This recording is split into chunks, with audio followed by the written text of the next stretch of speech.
Rachel Brennan stood in a dark gas station parking lot staring at 8 crumpled dollar bills in her hand.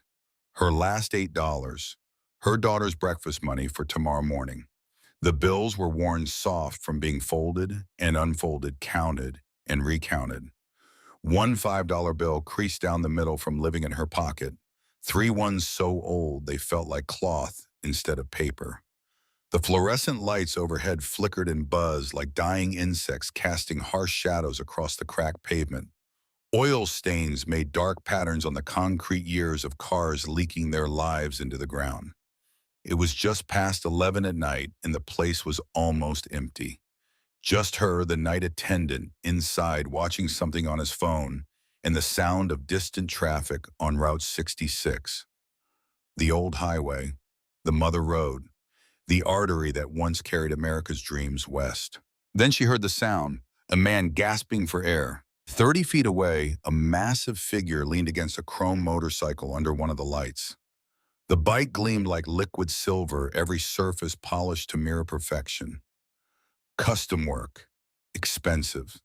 The kind of machine that cost more than Rachel made in 6 months. He wore a black leather vest covered in patches. Hell's Angels. Even from this distance, Rachel could see the skull logo with wings spread wide across his back. The death head, the symbol everyone recognized, the symbol everyone feared. The patches told stories she couldn't read. Rockers showing territory, numbers meaning things she didn't understand. Years of riding, brotherhood, loyalty, a life completely foreign to hers. The man was probably 6'3", maybe 250 pounds of solid muscle gone soft with age. His beard was thick and gray, reaching halfway down his chest, braided in places. His arms were covered in tattoos that told stories she'd never understand. Stories of places she'd never been, people she'd never meet. A world that existed parallel to hers but never touched it. Until tonight, until this moment. Until this choice she didn't know she'd have to make. She'd heard the warnings her whole life. Stay away from guys like that. Dangerous, criminal, nothing but trouble. Her grandmother had said it crossing the street whenever she saw a motorcycle. Her teachers had said it in school, those cautionary tales about bad choices and worse company. The news said it constantly, every report about drug busts and gang violence. Everyone said it. The entire world agreed. Hell's Angels meant danger, meant violence, meant stay away if you know what's good for you. And now here she was alone in a parking lot with one of them 30 feet away, and every cell in her body screamed, run. Rachel started walking toward the street, minding her own business, heading home like she should. She had Emma to think about, her 6-year-old daughter waiting in bed, trusting her mama to come home safe. Emma, who still believed the world was good, who still thought people were kind, who still trusted that mommy could fix anything, who still slept with that ratty stuffed rabbit she'd had since birth, the one with the missing eye and the torn ear that Rachel kept sewing back on. Emma, who deserved better than this neighborhood, this apartment, this life. Emma, who deserved a mother who made smart choices, who didn't take risks, who came home safe every single night. Rachel couldn't risk that, couldn't risk her, couldn't be stupid, couldn't be reckless. Then the man stumbled. His hand shot to his chest like he was trying to hold something in or push something out. His face twisted in pain, visible even from this distance. Real pain, the kind that makes grown men cry, the kind that doesn't lie. He dropped to one knee, gasping like he couldn't pull air into his lungs. Like someone had wrapped steel bands around his chest and was tightening them. Like he was drowning on dry land surrounded by air he couldn't breathe. Rachel stopped walking. Her feet made the decision before her brain could catch up, before logic could override instinct, before fear could win. The man collapsed onto the pavement flat on his back. His motorcycle caught him, held him for a second, then he slid down, hit the ground hard. His breathing came in short, desperate bursts, each one weaker than the last, each one more shallow, like a motor running out of gas. Sputtering, dying. His lips were turning blue in the harsh overhead light, the color of winter, the color of ice, the color of death. She stood there frozen. Every instinct screamed at her to keep walking. This wasn't her problem. She had $8 in her pocket and a daughter waiting at home. She had her own life to worry about, her own struggles, her own catastrophes waiting to happen. Rent due in 3 days, electricity about to be shut off, Emma's inhaler empty, her own survival hanging by a thread. She didn't have room for someone else's emergency, didn't have space for someone else's crisis.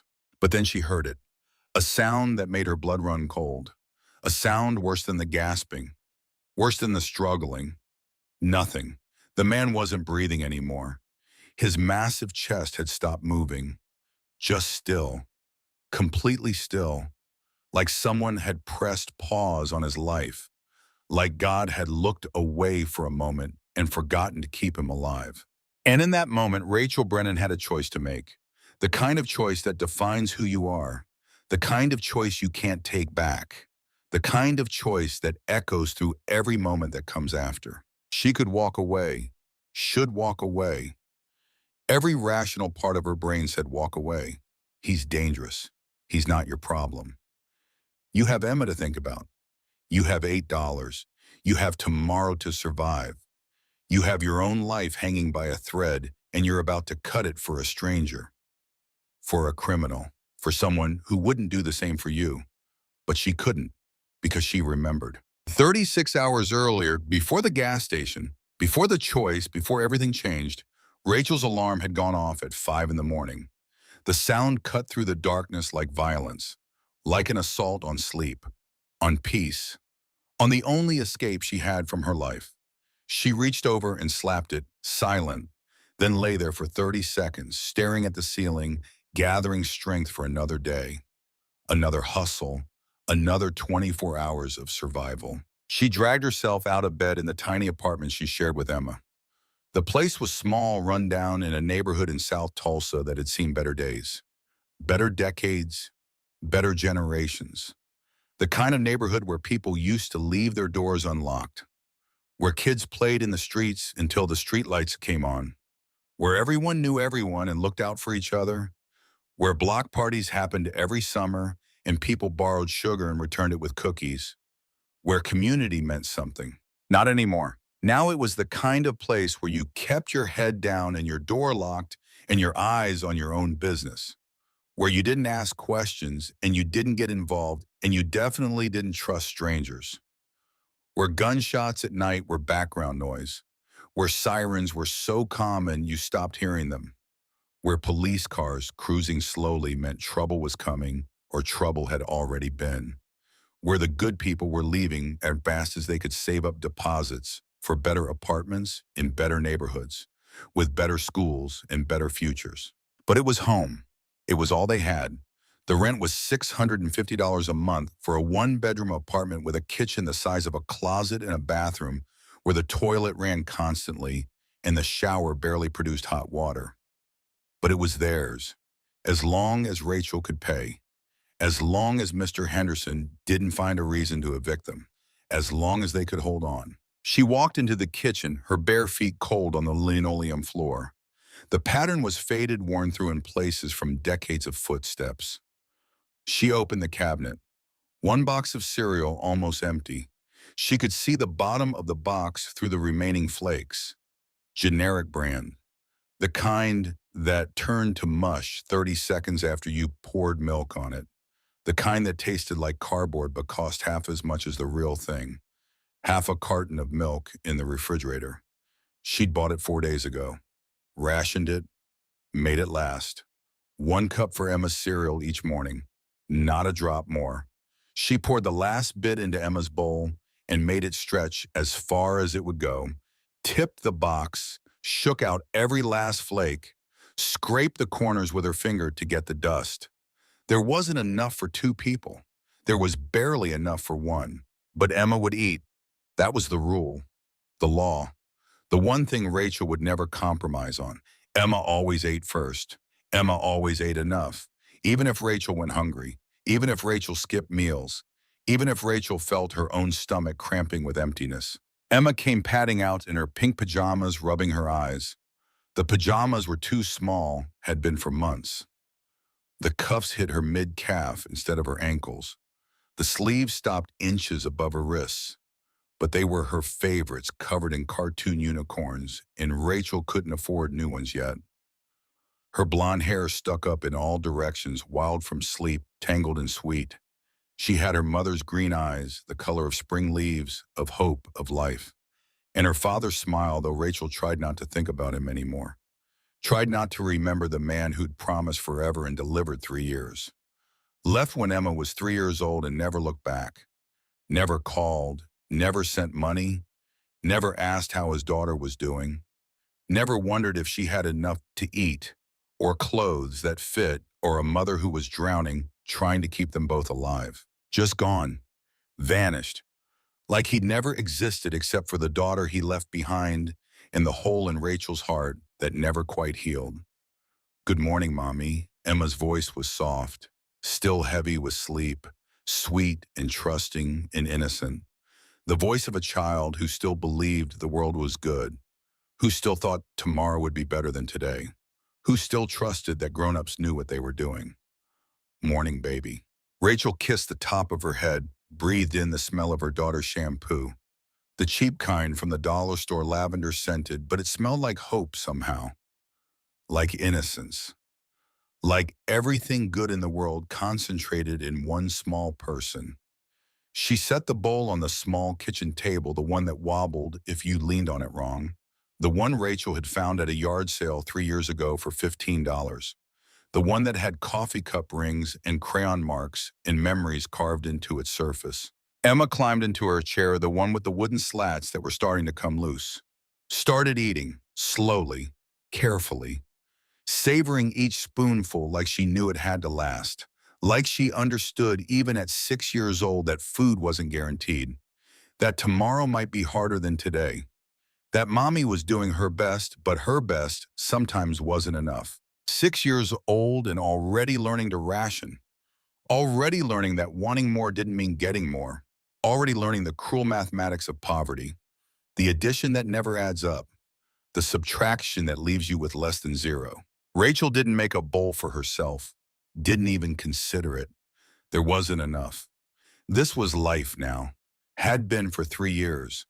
Since Emma's father left, since Rachel became the only thing standing between her daughter and the street, counting every dollar, stretching every meal, making do with less, always less, never enough, praying that nothing unexpected happened because there was no cushion, no safety net, nothing to fall back on. One flat tire away from catastrophe, one missed shift away from eviction, one sick day away from losing everything. The margin of error was zero. The tolerance for mistakes was none. The room for bad luck was non-existent. Rachel worked 2 jobs.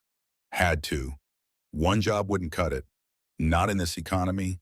Not for a single mother with a 6-year-old daughter. Not when rent kept going up and wages stayed the same. Not when everything cost more except the hours in a day and the strength in her body. Mornings at the laundromat on Peoria Avenue folding strangers' clothes for $11 an hour. Her shift started at 6:30 and ran until 2 in the afternoon. 8 hours of grabbing wrinkled shirts and pants from industrial dryers, the heat making the small room feel like an oven. Like hell with fluorescent lighting and the smell of detergent. Folding them into neat squares. Stacking them in plastic baskets. Over and over, the same motions, the same rhythm. Grab, shake, fold, stack. Grab, shake, fold, stack. 1,000 times a day, 10,000 times a week. Her mind went on autopilot. Had to. Otherwise, the monotony would drive her insane. Otherwise, she'd think too much about her life, about how she'd ended up here, about how this wasn't the plan, wasn't the dream, wasn't what she'd imagined when she was Emma's age, believing the world was good and the future was bright and anything was possible. Jeans, towels, sheets, pillowcases, socks paired and rolled. Other people's lives embedded in fabric. Other people's stains and smells and stories. Businessmen's shirts, nurses' scrubs, families' everything. She folded them all, made them neat, made them clean, made them ready to return to lives she'd never live, to people who'd never know her name, who'd never think about the woman who folded their clothes, who'd never wonder if she had enough to eat, or a daughter at home, or dreams that died a little more each day. The monotony was almost meditative, almost peaceful, except for the ache in her lower back that started around hour 3 and grew until it felt like someone was driving nails into her spine. Except for the pain in her hands from the repetitive motions, the joints swelling, the fingers cramping. Except for the smell of other people's lives, sometimes pleasant, sometimes not always overwhelming. Except for the heat that made sweat pool at the base of her spine and soak through her shirt. Except for the knowledge that this was it. This was her life. 8 hours a day, 5 days a week, folding other people's clothes for $11 an hour. Do the math. 8 hours times $11. $88 a day before taxes. Call it 70 after the government took its share. Times 5 days, $350 a week. Times 4 weeks, $1,400 a month. Minus $650 for rent. Minus $200 for utilities. Minus $150 for Emma's school expenses. Minus $300 for food. Leaving $100 for everything else. For clothes, for medicine, for emergencies, for the 1,000 things that cost money, for the reality that $100 doesn't cover the gap between survival and catastrophe, which is why Rachel needed the second job. Then she'd walk 3 blocks to Joe's Diner and work the evening shift. She'd arrive at 3, change into her uniform in the back room that smelled like grease and dreams deferred, a room with a cracked mirror, and a bench with torn vinyl and a sense of resignation so thick you could taste it. Tie her hair up into a ponytail. Check her reflection. The face looking back was tired. So tired. 32 years old but looking older.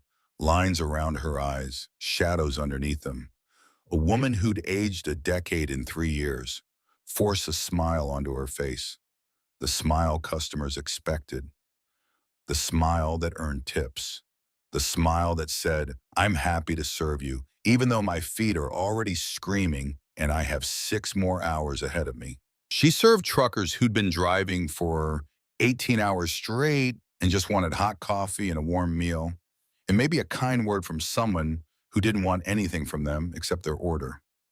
Men with road-weary eyes and stories they'd tell if you had time to listen. Men who tipped well if you kept their coffee hot and didn't judge them for eating alone. Late-night crowds who came in after the bars closed loud and sometimes mean, smelling like alcohol and bad decisions. Demanding, difficult. The ones who snapped their fingers for service and left quarters if you were lucky and nothing if you weren't. Families on road trips, parents exhausted and frayed kids sticky with ice cream and exhaustion and boredom. The ones who made messes and left small tips, but at least said please and thank you, at least acknowledged she was human, at least treated her with basic decency.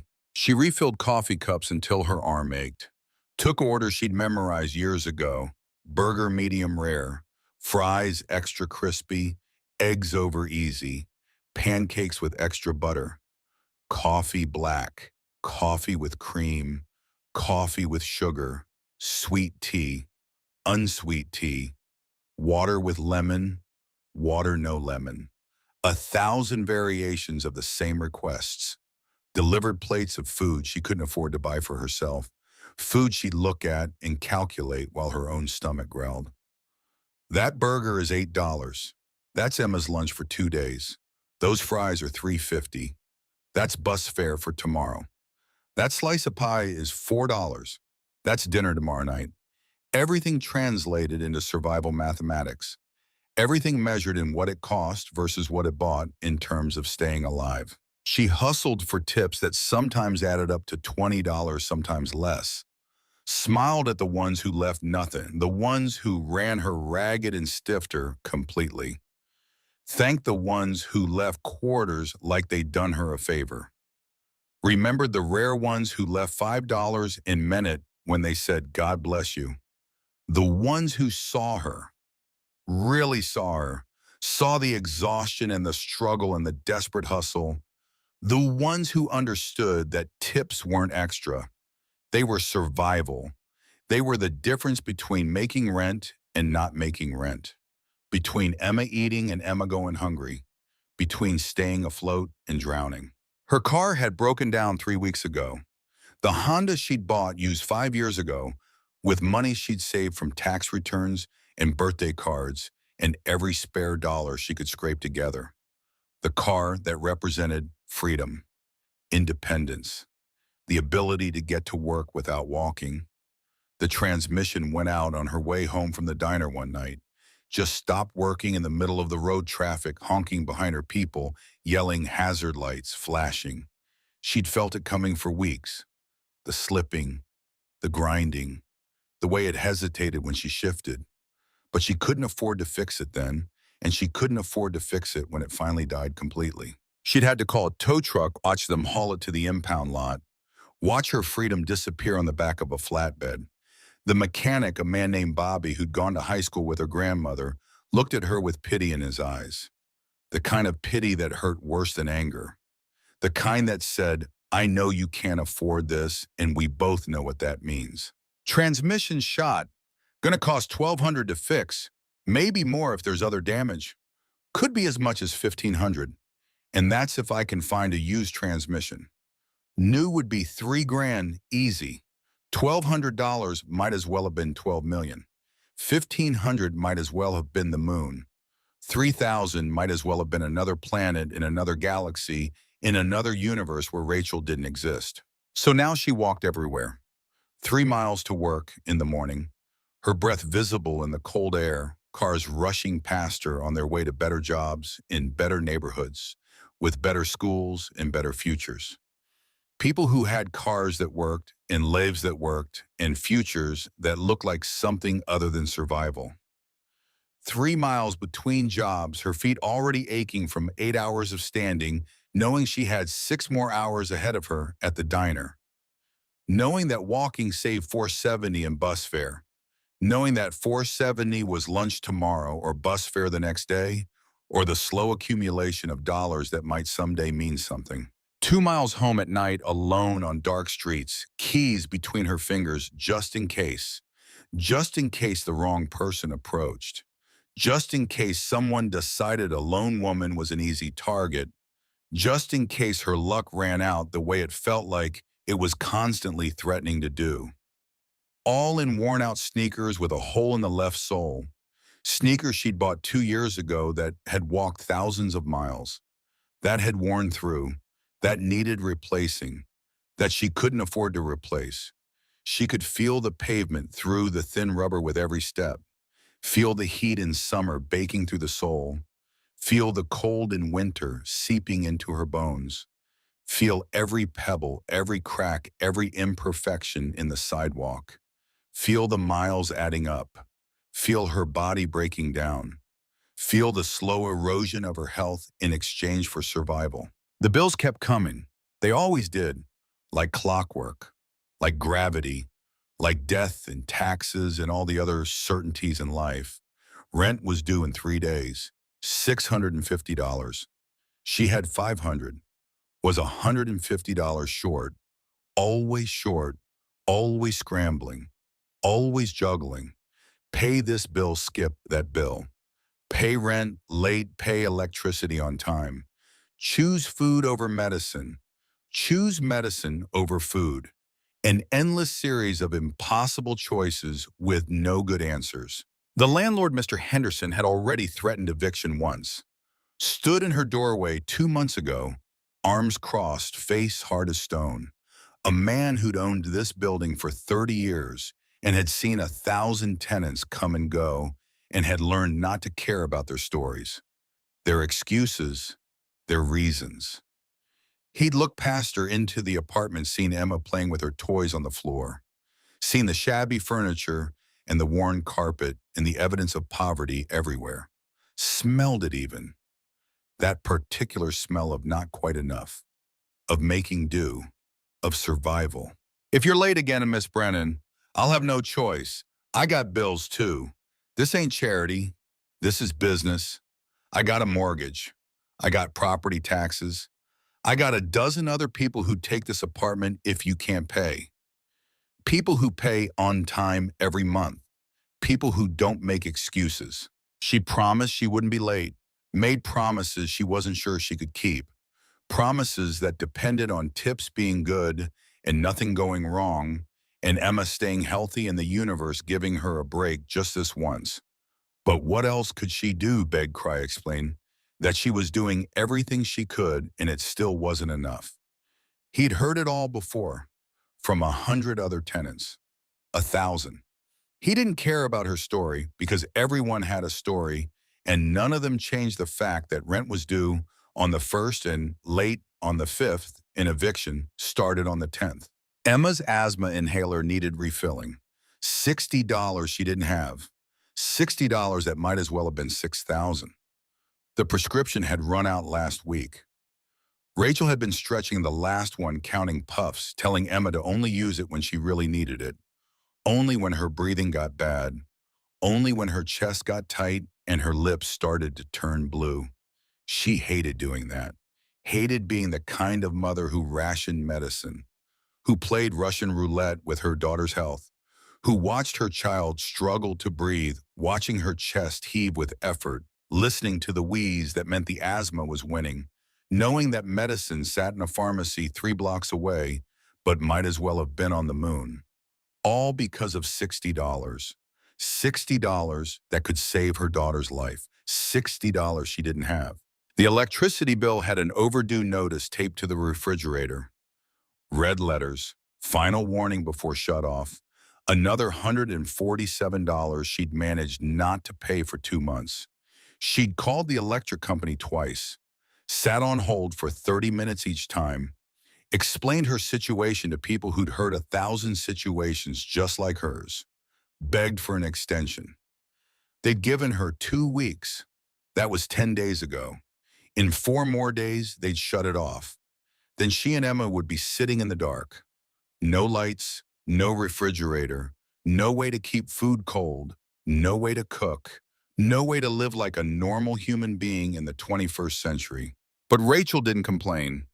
Not out loud, not where Emma could hear, not where anyone could hear.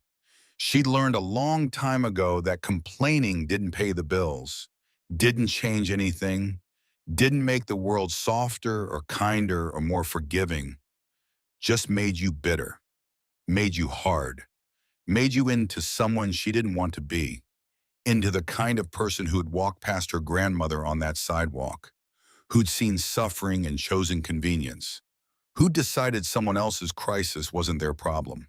Her grandmother had raised her with one simple rule passed down through generations of Irish women who'd survived harder times than these. Women who'd survived famine in the old country and immigration to the new one, and depression and wars and 1,000 small catastrophes. Women who'd buried children and husbands and dreams but kept going anyway, kept putting one foot in front of the other, kept believing that tomorrow might be better even when today suggested otherwise. Kindness costs nothing, baby. And sometimes it's all we got to give. When you got nothing else, when the world has taken everything, you can still choose to be kind. That's the one thing they can't take from you. The one thing that's always yours to give. And sometimes, baby girl, sometimes that kindness is what saves you. What saves someone else? What makes the difference between a world worth living in and a world that's given up completely? So Rachel smiled at her coworkers even when exhaustion pressed down on her shoulders like a physical weight, even when her body screamed for rest, for sleep, for one day where she didn't have to hustle, where she could just be instead of constantly doing. Even when Janet, her supervisor at the laundromat, criticized everything she did. Fold faster. That's not how we do corners. You're 3 minutes late. In 5 years, Janet had never once asked Rachel how she was doing. Never asked about Emma. Never acknowledged that Rachel was a human being with a life outside these walls, with struggles and dreams and a daughter who needed her. Just criticism. Just demands. Just the constant implication that Rachel wasn't doing enough, wasn't good enough, wasn't worth basic human decency. But Rachel smiled anyway. Said yes, ma'am. Said I'll do better. Said whatever she needed to say to keep the job that kept them alive. She asked customers how their day was going, even when her feet ached so badly she could barely stand. Even when she wanted to scream. Even when the thousandth person that day snapped their fingers at her, or called her sweetie in that condescending way, or left her a dollar tip on a $40 bill like they'd done her a favor. She asked because that's what her grandmother would have done. That's what kindness looked like when you had nothing else to give. She kept a small journal by her bed where she wrote 3 things she was grateful for every night, no matter how hard the day had been, no matter how close they were to the edge, no matter how much it felt like the universe was actively working against them. Some nights it was hard. Some nights she stared at that blank page for 10 minutes trying to find 3 things, trying to find gratitude in exhaustion, hope in desperation, light in darkness. But she always found them, always wrote them down, because that's what her grandmother had taught her. That's how you survive. You find the good, you write it down. You remember that even on the worst days, there's something to be grateful for. And if you can't find 3 things, baby girl, you look harder, you dig deeper, you find them anyway. Because gratitude is a choice, hope is a choice, kindness is a choice, and those choices are what make you human instead of just another animal trying to survive. This particular Tuesday started like every other day, a mirror image of yesterday, a preview of tomorrow, the same routine she'd followed for 3 years, the same hustle, the same survival. Rachel walked Emma to Mrs. Webb's apartment before school. Mrs. Webb was 72, lived alone in the apartment 2 doors down. The apartment she'd lived in for 40 years, where she'd raised 5 children, where her husband had died 10 years ago, where she now spent her days helping neighbors, watching children, being the kind of person who still believed in community, who still believed people should help each other, who lived her beliefs instead of just talking about them. She watched Emma in the mornings out of kindness, pure kindness, the kind that's increasingly rare in a world that measures everything in money and value in exchange. Never asked for payment, never expected anything in return. Rachel had tried to pay her, once pushed a $20 bill into her weathered hand. Mrs. Webb had looked offended, actually hurt, like Rachel had insulted. Honey, we help each other. That's what neighbors do. That's what community means. You keep that money, buy that baby some new shoes. I see that hole in hers. I see those pants that are too short. I see what you're not saying. You don't owe me money, child. You owe it forward. When your situation is better, you help somebody else. That's how this works. That's how we all survive. Rachel headed to the laundromat. The walk took 45 minutes. She'd timed it, knew every crack in the sidewalk, every shortcut, every dog that barked behind every fence, knew which houses to avoid at which times, knew the rhythm of the neighborhood like she knew her own heartbeat. She folded clothes for 8 hours, her mind on autopilot. Jeans, towels, sheets, over and over. The steam from the dryers made her hair frizz, made her clothes stick to her skin, made the room feel 10 degrees hotter than it actually was, made breathing feel like work. At 2 in the afternoon, Rachel clocked out and walked to Joe's Diner. Her shift didn't start until 3, but she liked to get there early. Grab a coffee from the pot they kept for employees, the burnt, bitter coffee that sat too long but was free and caffeinated, and that's what mattered. Sit in the back booth for 15 minutes. Just breathe. Just exist without having to fold or smile or hustle. Just be Rachel for a few minutes before she had to put on the uniform and the smile and become someone's waitress again. Louise Harper slid into the booth across from her like she did most days. Louise was in her 60s, had worked at Joe's Diner for 20 years, raised 3 kids on tips and minimum wage, lost her husband to cancer 10 years back, kept working because what else was she going to do? Sit at home and wait to die. Louise had kind eyes that had seen too much and hands rough from decades of hard work, hands that knew struggle, that understood sacrifice. Hands that looked like Rachel's would look in 30 years if she survived that long. She looked at Rachel the way a mother looks at a daughter, the way Rachel's own mother might have looked if she'd lived past Rachel's 5th birthday. If she hadn't been one more casualty in a long line of women who'd worked themselves to death trying to survive. You look tired, honey. Louise's voice was soft, concerned. The voice of someone who actually cared. I'm always tired. Rachel said it with a small smile, trying to make it sound like a joke, like it didn't hurt to admit, like exhaustion wasn't her constant companion. Louise didn't smile back. She never fell for Rachel's deflections, never accepted the facade. She could see through it, could see the truth underneath. You work yourself to death for that little girl. She's worth it. Rachel meant it. Every word. Emma was worth everything. Worth the exhaustion, worth the struggle, worth the slow destruction of Rachel's body and health and future. If working herself to death meant Emma had a chance, then it was worth it. Louise patted her hand. Her skin was paper thin, veins visible like rivers on a map, liver spots dotting the backs of her hands like constellations, age written in every line and wrinkle. I know she is baby, but you got to take care of yourself too. You hear me? Can't pour from an empty cup. Can't give what you don't have. You run yourself into the ground. What happens to that baby then? Who takes care of her when you can't get out of bed? When your body just says no more? You got to find balance, honey. Got to take care of yourself so you can take care of her. Rachel nodded, but they both knew she didn't have that luxury. Taking care of herself was a privilege she couldn't afford. Balance was for people who had margin, who had space, who had room to breathe. Rachel had none of those things. Rachel had survival, and that was all. Her evening shift was busy. Tuesday night was always busy at Joe's Diner. Truckers rolled in off Route 66, the old highway that ran like a vein through the heart of America. The Mother Road, the highway that built a nation and now carried its remnants. Men who'd been driving for days, who had hundreds of miles still to go, who just wanted hot food and strong coffee and maybe a kind word from someone who didn't want anything from them except their order. Rachel woke to a sound like thunder, deep, rumbling, shaking the windows in their frames, making the cheap glass rattle, making the whole building vibrate like it was alive.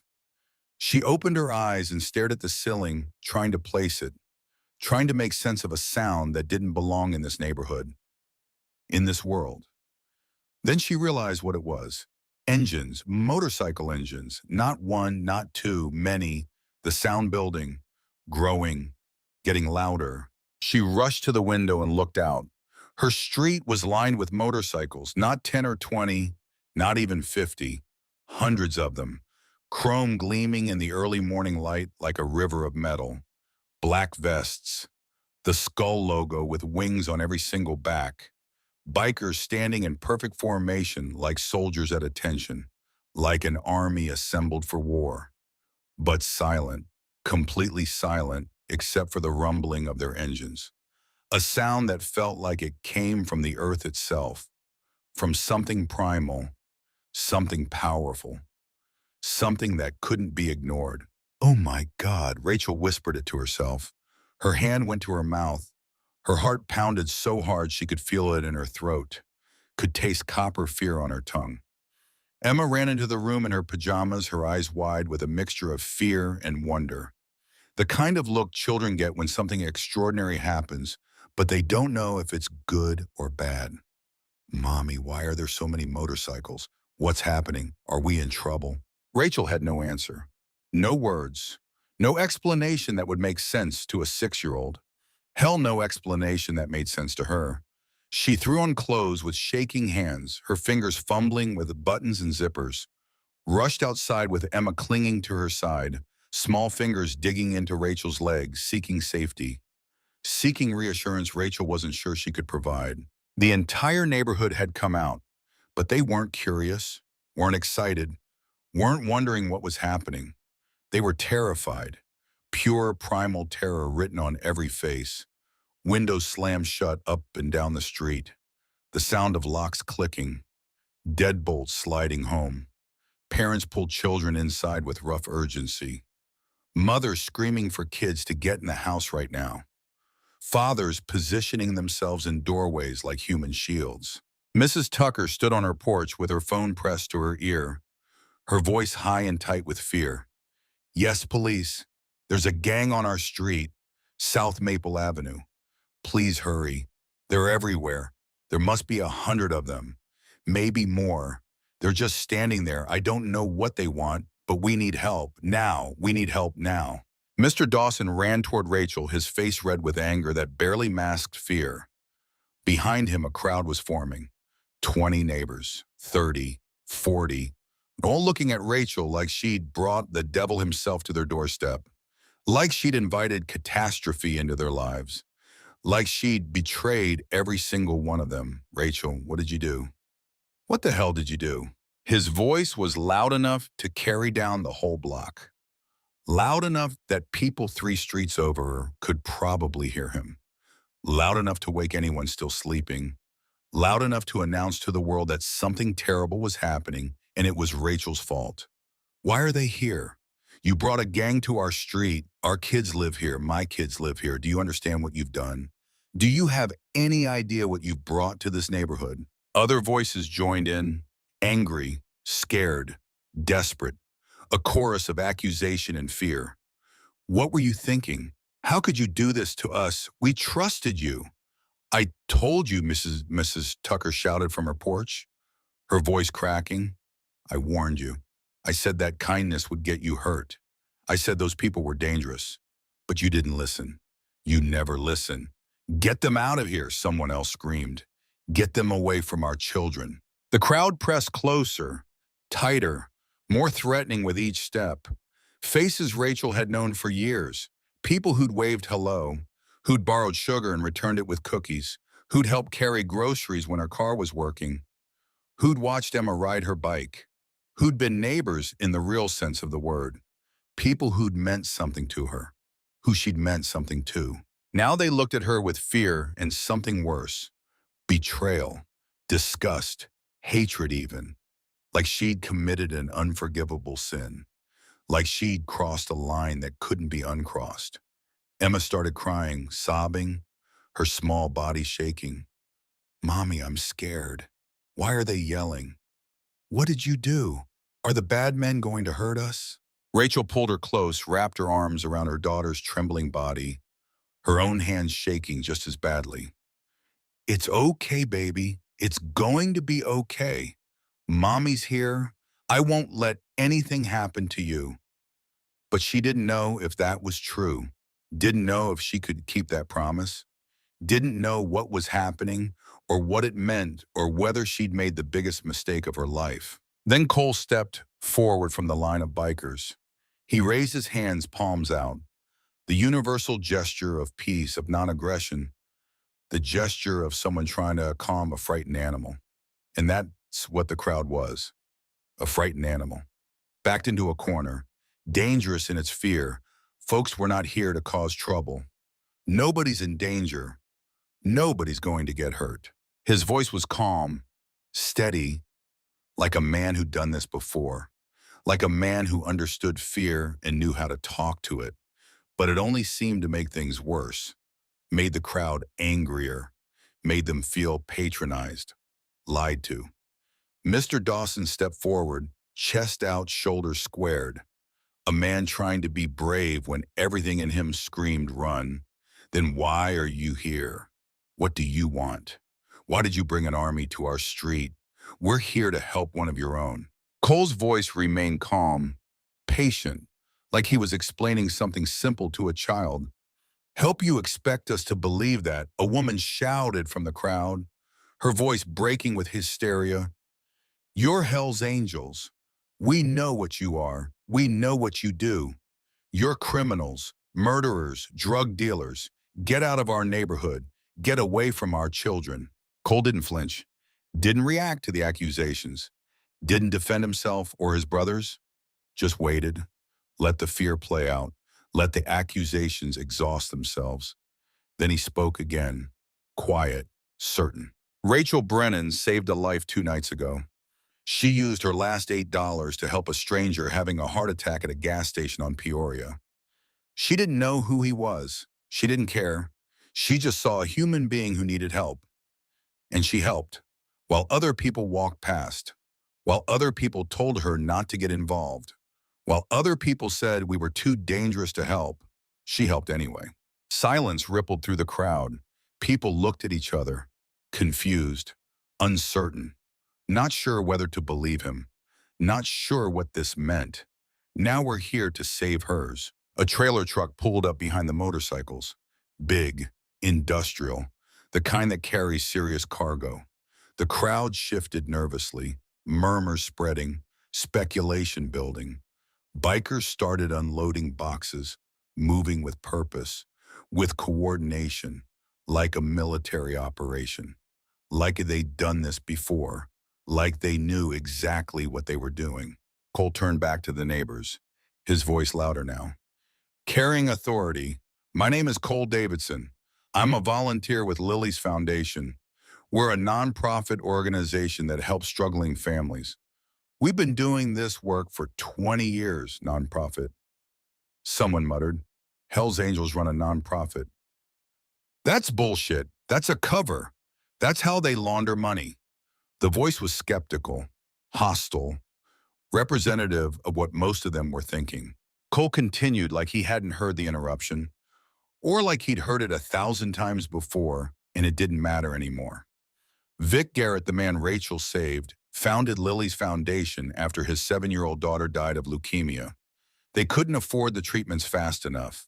The insurance company denied coverage, said it was experimental, said it wasn't medically necessary, said 1,000 things that all meant the same thing: your daughter is going to die and we're not going to help.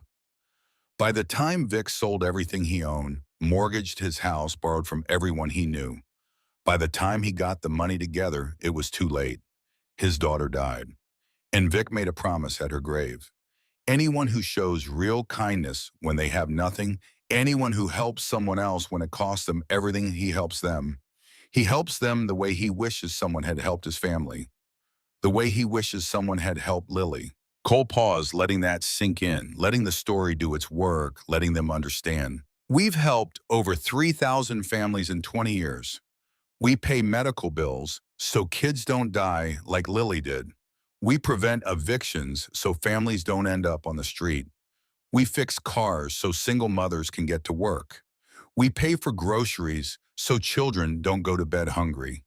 We give people a second chance when the world's given up on them, when the system has failed them, when there's nowhere else to turn. That's what we do.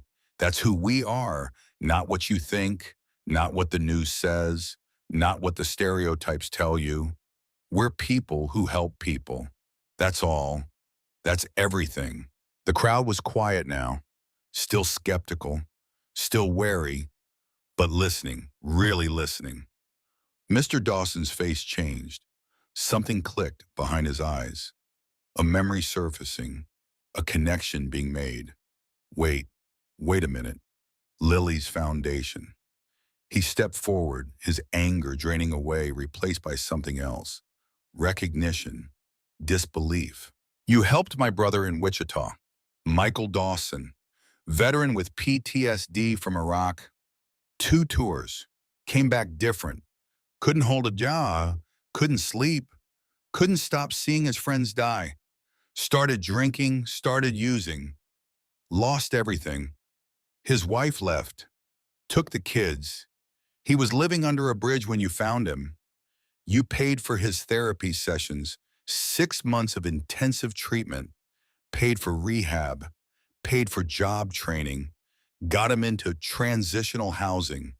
He's sober now, 2 years clean, has an apartment, has his life back, has his kids back. You saved his life. You saved my brother's life. Cole nodded. Yes, sir, we did. Michael's doing good work now. He volunteers with us, helps other veterans, pays it forward. A woman in the crowd gasped. Her hand flew to her mouth. Her eyes went wide with recognition. Oh my God, you paid for my daughter's heart surgery 2 years ago. Sarah had a hole in her heart, a big one. She was dying. Insurance wouldn't cover it. Said she was too high risk. Said the surgery was too expensive. Said we should make her comfortable. Make her comfortable meant let her die. You paid the whole $70,000. Just wrote a check. Didn't ask for anything back. Didn't want publicity. Didn't want recognition. Just helped. Sarah's alive because of you. My baby girl is alive because of you. She started crying, sobbing, her whole body shaking with the weight of gratitude too big for words. An elderly man pushed through the crowd, white hair, stooped shoulders, moving slowly, a cane in one hand. He was crying too, tears running down his weathered face into his beard. You saved my wife's home from foreclosure. She's got Alzheimer's. Doesn't even know where she is most days. I couldn't work and take care of her. Couldn't pay the mortgage. Bank was going to foreclose. Put us on the street. You paid 6 months of mortgage payments. Gave me time to figure things out. Time to get her into a care facility. Time to sell the house properly instead of losing it. My wife is safe now, in a good place, where people take care of her. Because you gave me time. Because you helped when no one else would. More voices, more stories, the dam breaking. You helped my grandson, paid for his chemotherapy. You paid for my mother's medication, 3 years of heart medication. You fixed my roof after the tornado. I had no insurance, no money. You just showed up and fixed it. You bought school supplies for my kids, backpacks and books and everything they needed. You paid my rent when I lost my job. 3 months. Kept me from being evicted. The stories kept coming, one after another. A chorus of gratitude, a litany of miracles. Small miracles.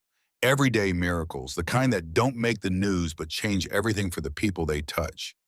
The atmosphere shifted like a wind changing direction. Fear turned to understanding. Anger melted into something else. Shame, maybe. Guilt, certainly. Wonder at how wrong they'd been, how completely they'd misjudged. Mrs. Tucker's hand covered her mouth, tears streaming down her face. Lord, have mercy. Lord, have mercy on us all. We judged you all wrong. We saw the jackets and the motorcycles and the tattoos, and we decided who you were. We didn't look deeper, didn't ask questions, didn't give you a chance. We just believed what we'd been told, believed the worst, chose fear over truth. I'm so sorry. I'm so sorry. Then Vic stepped out of the truck. He moved slowly, carefully, still recovering, still healing. The crowd parted like water, like the Red Sea. People stepped back not out of fear now, but respect. Awe even. Here was a man who'd turned his grief into grace, his pain into purpose, his loss into love. Vic walked until he stood in front of Rachel. Then he turned to face the neighbors. Every eye on the street was on him. Every person waiting, listening, understanding that this moment mattered. I get it. His voice was deep, gravelly. The voice of a man who'd lived hard and earned every scar, every line on his face, every gray hair in his beard. You saw the jackets, the bikes, the tattoos, the reputation, everything you've been told to fear, everything society has taught you means danger. You got scared. That's human nature. That's survival instinct. That's what happens when you have been taught your whole life that people who look like us are the enemy. I don't blame you for that. I understand it. I've lived it. I know what people think when they see us. I know what crosses the street when we walk by. I know what locks the door when we pull up. He pointed to Rachel, his hand steady, his finger certain. But this woman right here, she didn't see any of that. She saw a man dying on a gas station parking lot, alone at night, abandoned, and she used her last $8, her daughter's breakfast money, everything she had in the world, to save my life. Complete silence. You could hear the wind moving through the trees, could hear breathing, could hear hearts beating, could hear the world holding its breath. She didn't know I run a foundation, didn't know I've helped thousands of families, didn't know I had money or resources or brothers who would come, didn't know anything except that a human being needed help. A stranger, a person she'd been told her whole life to fear, to avoid, to leave alone. And she gave everything she had. Not because she'd get something back, not because it would benefit her, but because it was right, because it was human, because it was what we were supposed to do for each other. Vic's voice cracked slightly, emotion breaking through, raw and real and impossible to fake. Most people walked past me that night. Dozens of people. Cars drove by. A gas station attendant told her to leave me alone. Said I was probably high. Probably deserved whatever happened. An old trucker physically tried to pull her away. Told her she had a kid to think about. Told her to mind her own business. Told her people like me weren't worth saving. But Rachel Brennan saw past all that. Saw past the jacket and the bike and the tattoos and the reputation. Saw a person, just a person who needed help. And she helped. That's it. That's everything. He looked at the crowd, made eye contact with individual people, made it personal, made it real. That's the world I'm trying to build, where people see people, not stereotypes, not assumptions, not categories and labels and tribes, just human beings trying to survive, trying to do the best they can, trying to be good to each other. That's what Lily would have wanted. That's what she believed. That's why I do this work. Not for publicity, not for recognition, not to make myself feel good, but because my daughter died and I couldn't save her, and I'll be damned if I let other people die when I can help, when I have resources, when I can make a difference. Mr. Williams stepped forward. He was 70 years old, black, had lived on this street for 40 years, longer than anyone, had seen the neighborhood change and decline and struggle, had buried friends and dreams here. Tears ran down his weathered face, caught in the lines, dripped from his chin. I judged you by your jacket, not your heart. By your appearance, not your actions. By my fear, not the truth. I was wrong. I'm deeply, deeply sorry. I should have known better. I've been judged my whole life by the color of my skin, prejudged, assumed about, feared. I should know better than to do that to someone else. But I did it anyway. Fear makes us small, makes us cruel, makes us forget our own humanity. I'm sorry. He extended his hand, weathered and worn, honest and humble. Vic shook it firmly, held it. We all make mistakes, sir. That's what makes us human. What matters is what we do next. Whether we learn, whether we change, whether we choose to be better. One by one, neighbors approached, apologizing, shaking hands, hugging, crying. The wall of fear crumbled like it had never been solid at all, like it was always just smoke and mirrors and assumptions. One by one, they saw, really saw, understood, changed. Mr. Dawson walked up to Rachel. His eyes were wet, his voice breaking. I yelled at you, called you irresponsible, said you endangered the neighborhood, said you put my kids at risk. But you were braver than all of us, smarter than all of us, better than all of us. You saw past what we couldn't see past. You chose kindness when we chose fear. You helped when we would have walked away. I'm sorry, Rachel. I'm so sorry. Please forgive me. Mrs. Tucker came down from her porch, wrapped Rachel in a hug, held her tight, tight enough that Rachel could feel her shaking, could feel her tears soaking through Rachel's shirt. Baby, you showed this old woman that it's never too late to change, never too late to see people for who they really are, instead of who we assume they are. Never too late to choose love over fear. You're a better person than I'll ever be, than any of us will ever be. Thank you. Thank you for showing us the way. Rachel couldn't speak, couldn't find words. Tears poured down her face. Emma clung to her leg, confused, but sensing something important was happening. Something that mattered. Something that changed things. Vic turned back to Rachel. He pulled an envelope from his vest pocket. Plain white. Standard business size. But heavy. Thick. Important. Handed it to her with both hands like it was something sacred. Something precious. You gave me a second chance at life. Let me give you one. Rachel opened the envelope with shaking fingers. Had to try twice to get it open. Inside was a check. She stared at the numbers, trying to make sense of them, trying to make them real, trying to believe what she was seeing. $25,000. The world tilted. Everything went sideways. Rachel's knees went weak. The ground felt unstable, like standing on a boat, like standing on something that moved. Cole caught her elbow, steadied her, kept her upright. For rent, medical bills, your car, whatever you need, whatever Emma needs, whatever makes your life easier, better, safer.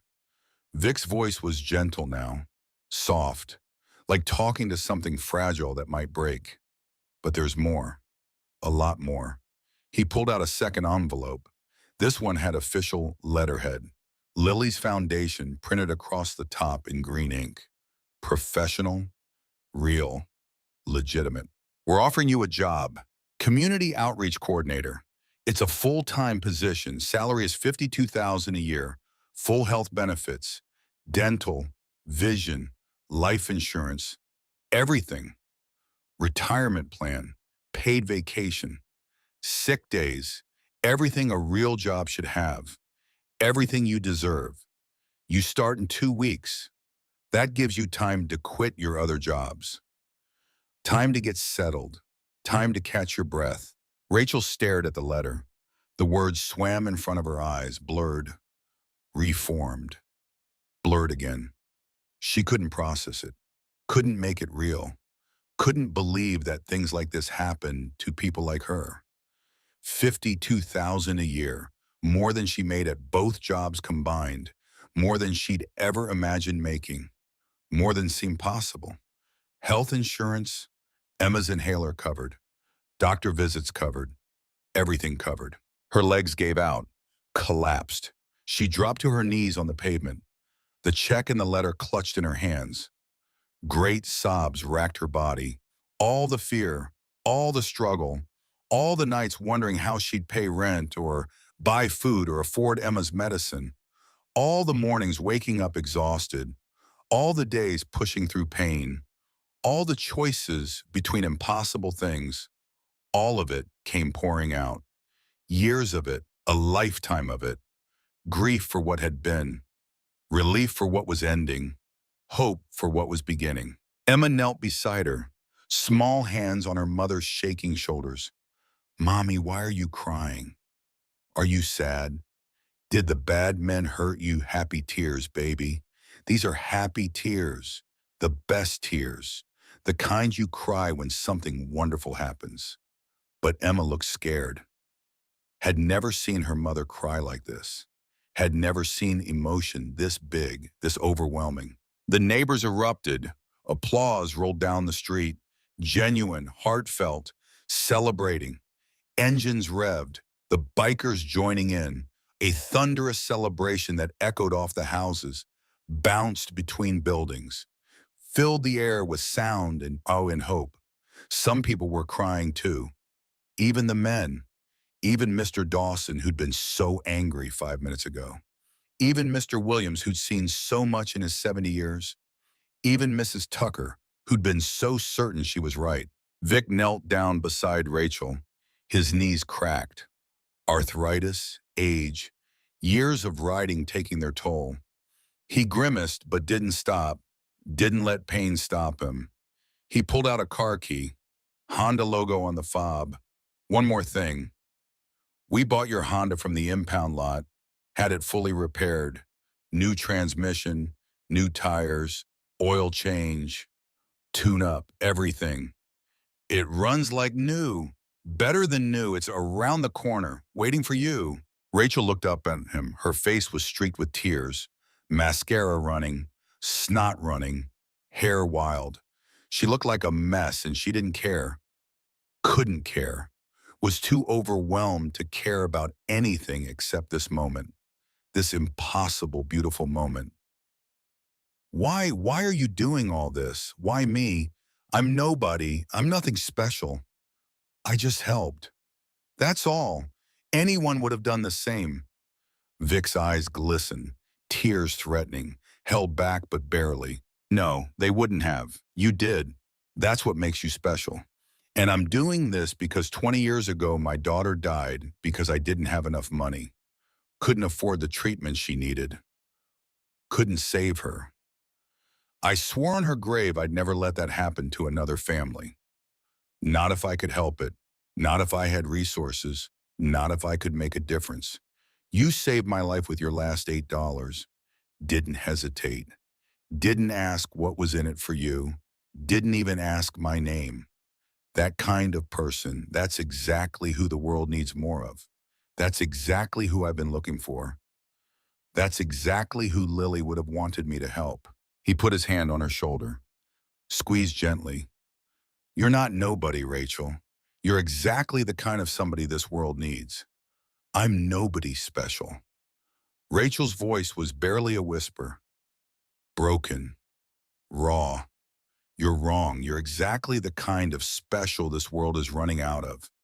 The kind that helps without expecting reward. The kind that sees people instead of categories. The kind that chooses kindness over convenience. That's rare. That's precious. That's worth everything. Cole stepped forward. There's more, Rachel. You need to see this. You need to see all of it. He led her to the trailer. Bikers had opened the back. Inside was furniture. Real furniture. New furniture. The kind you see in stores and dream about but never think you'll own. A real couch with cushions that weren't torn or stained or worn through to the springs. A kitchen table with matching chairs. Matching. Like a set. Like something from a catalog. A bed for Emma. Not a mattress on the floor. Not a hand-me-down frame from a thrift store. But an actual bed with a frame and a headboard and everything. White, clean, new, beautiful. Groceries filled boxes. Real food. Name brand food. Cereal that didn't taste like cardboard. Fresh milk. Bread. Peanut butter. Jelly. Fruits. Bananas. Oranges. Chicken. Ground beef. Pasta. Sauce. Everything she'd been doing without. Everything she'd been rationing. Everything she'd been dreaming about. Toys for Emma. Not one or two things. Boxes of things. Dolls, blocks, books, colored pencils and coloring books. Puzzles, games, everything a child should have. Everything Emma deserved. School supplies. A backpack. Not a hand-me-down. Not a stain-torn thing from the thrift store. But new, with unicorns on it. Pink and purple. Exactly what a 6-year-old girl would love. Notebooks, pencils, crayons, scissors, glue. Everything she'd need for school.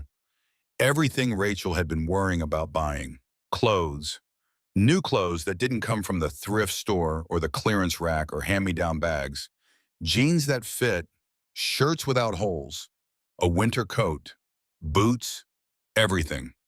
Sizes for now and sizes for later because kids grow and that costs money, and Vic understood that. Rachel laughed through her tears, a sound that was half sob, half joy. It was too much. It wasn't possible. Things like this didn't happen to people like her. Didn't happen in real life. Only in stories. Only in movies. Only in dreams. This is too much. It's too much. I can't accept all this. It's not enough. Vic stood beside her. It's not nearly enough. But it's a start. It's what we can do today. Tomorrow we do more. Next week we do more. We keep doing more until your life is stable. Until you can breathe. Until you can sleep without worrying. Until Emma can grow up the way she deserves to grow up. Safe, fed, healthy. That's what we do. That's who we are. The bikers began unloading, organized, efficient, like they'd done this 1,000 times before, because they had. And then something beautiful happened, something that restored faith in humanity, in community, in the possibility that people could change. The neighbors who'd been so terrified 10 minutes ago stepped forward to help, without being asked, without hesitation. Just stepped forward and started helping, started carrying boxes, started being part of the solution instead of part of the problem. Mr. Dawson grabbed a box of food. "Where do you want this, Rachel? Kitchen? I'll take it up." Mrs. Tucker directed traffic like a general. "Careful with that bed frame. Don't scratch it on the doorway. Turn it sideways. There you go." The young mother who'd locked her kids inside and called them dangerous now had her children helping carry Emma's toys. Her daughter, maybe 8 years old, carried a doll to Emma, handed it to her with a shy smile. "This is for you. I hope you like it." Emma took it with wide eyes, wonder and joy mixing on her small face. "Thank you. She's beautiful." The entire street came together, bikers and neighbors working side by side, black and white, young and old. People who'd been strangers or even enemies 10 minutes ago, now working together, helping together, being human together, carrying furniture up narrow stairs, arranging everything in Rachel's small apartment. Fear and prejudice transformed into something else. Community, love, connection, the way it was supposed to be, the way it could be when people chose to see each other, really see each other. Vic stood beside Rachel watching, a small smile on his weathered face. "Tomorrow we start planning the community center, right here, in this neighborhood, where it's needed most." Rachel looked at him, still overwhelmed, still processing. Community center. Right here. This neighborhood needs it. This community deserves it. A place where people can get job training, where families can get food when they're struggling, where kids can go after school so they're safe and supervised and learning, where people can get medical care they can afford, where the community can come together, where people can help each other, where what happened here today can happen every day. He pulled out another set of papers, blueprints, architectural drawings, professional, detailed, real. Rachel unfolded them with trembling hands, spread them out on the hood of someone's car. At the top, in bold letters, Brennan House. The words hit her like a physical blow, made her step back, made her shake her head. "No, no, you can't. You can't do that." Rachel shook her head, voice breaking. "I'm nobody. I don't deserve that. My name on a building, that's for important people, for heroes, for people who matter, not for me." Vic's voice was firm, final. "I can, and I am. It's your house now, named after you, named after the woman who saw a dying man and helped when everyone else walked past, named after the mother who used her last $8 to save a stranger, named after the person who embodies everything this foundation stands for. Kindness, compassion, humanity. That's you, Rachel. That's who you are. That's why your name goes on the building. Because you showed me that kindness still exists in this world. Because you proved that people can still choose to help even when it costs them everything. That deserves to be remembered, deserves to be honored, deserves to have a building with your name on it so everyone who comes there knows why it exists. Because one woman made one choice. Because kindness matters. Because people matter. Because we're all in this together." Rachel couldn't speak, could barely breathe. The blueprints showed everything. Job training center, computer lab, food bank, medical clinic, meeting rooms, after-school programs, a commercial kitchen, offices, everything a community center should be. Everything this neighborhood needed, and her name on it. Brennan House. Like she mattered. Like she'd done something important. By noon, Rachel's apartment looked completely different, looked like a different place, looked like somewhere people actually lived instead of just survived. The old sagging couch that leaked stuffing was gone, replaced by something sturdy and clean and comfortable. The wobbly kitchen table with mismatched chairs became a solid wooden dining set that didn't shake when you leaned on it. Emma's mattress on the floor was now a real bed with fresh sheets that smelled like lavender and pillows that weren't flat. Rachel stood in the middle of it all, overwhelmed, overcome, unable to process the transformation. Emma ran from room to room, eyes wide with wonder, with joy, with the kind of happiness children should feel all the time. Mommy, look, I have a real desk and books and toys, and my bed is so soft. Is this real? Is this really ours? Can we keep it? Yes, baby. It's real. It's ours. We can keep it. All of it. Rachel could barely get the words out.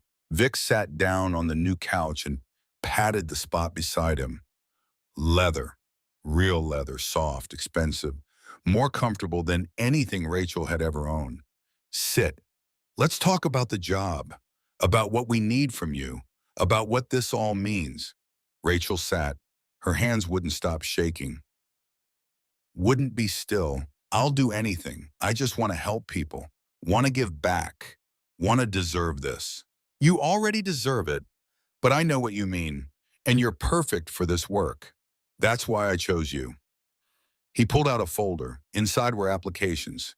Dozens of them, maybe hundreds. Each one a person, a story, a family in crisis, a human being hoping for help. We get requests every month, every week really.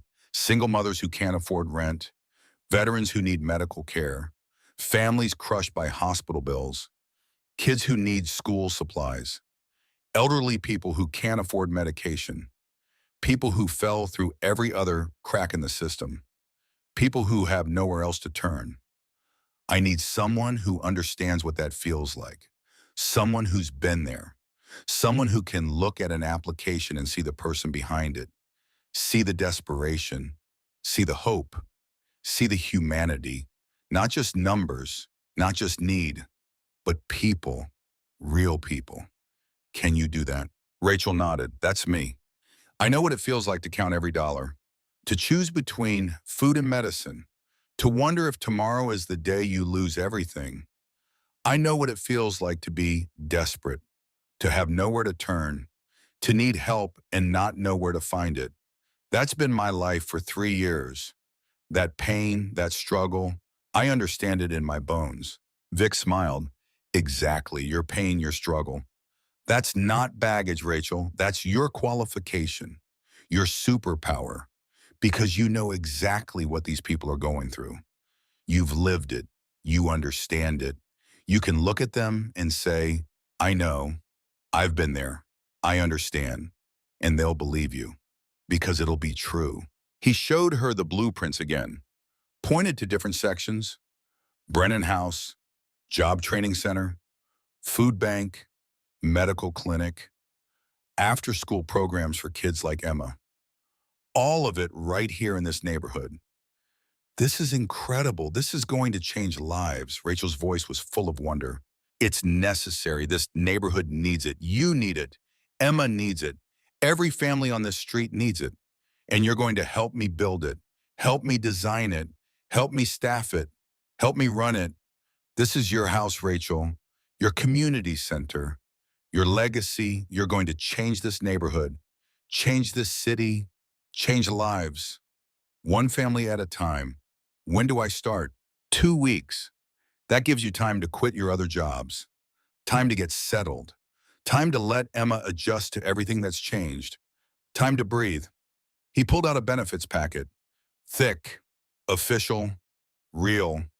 Health insurance starts on day 1, covers everything, including Emma's asthma medication. All of it. Completely. Rachel's breath caught in her throat. Her hand went to her chest. Completely no copays, no deductibles, no fighting with insurance companies about what's covered. Completely. No copays, no deductibles, no denials, no fighting. Your daughter will never go without her inhaler again. You'll never have to choose between her medicine and groceries. Never have to ration puffs.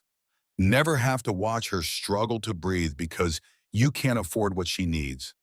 That's over. Done. Forever. She broke down sobbing again, different than before. This was relief. Pure, overwhelming relief. The weight of 3 years lifting. The constant fear ending. The knowledge that Emma would be okay, would be safe, would be healthy. Vic waited patiently until she could breathe again. Handed her tissues, sat quietly while she cried, understanding that this was necessary, that some things need tears. There's one more thing. He pulled out a vest, not a Hells Angels vest. That would have been weird, wrong, but a volunteer vest for Lily's foundation. The crown with wings embroidered on the back, green and white, clean, new, with a name tag that said Rachel Brennan, Community Outreach Coordinator. You're one of us now, part of the family, part of something bigger than yourself, part of a community that chooses kindness. That helps people, that makes the world better one person at a time. Rachel took the vest with shaking hands, put it on, looked at herself in the mirror hanging on the wall. The mirror that was new, that didn't have cracks or spots or age. She barely recognized herself, but in a good way.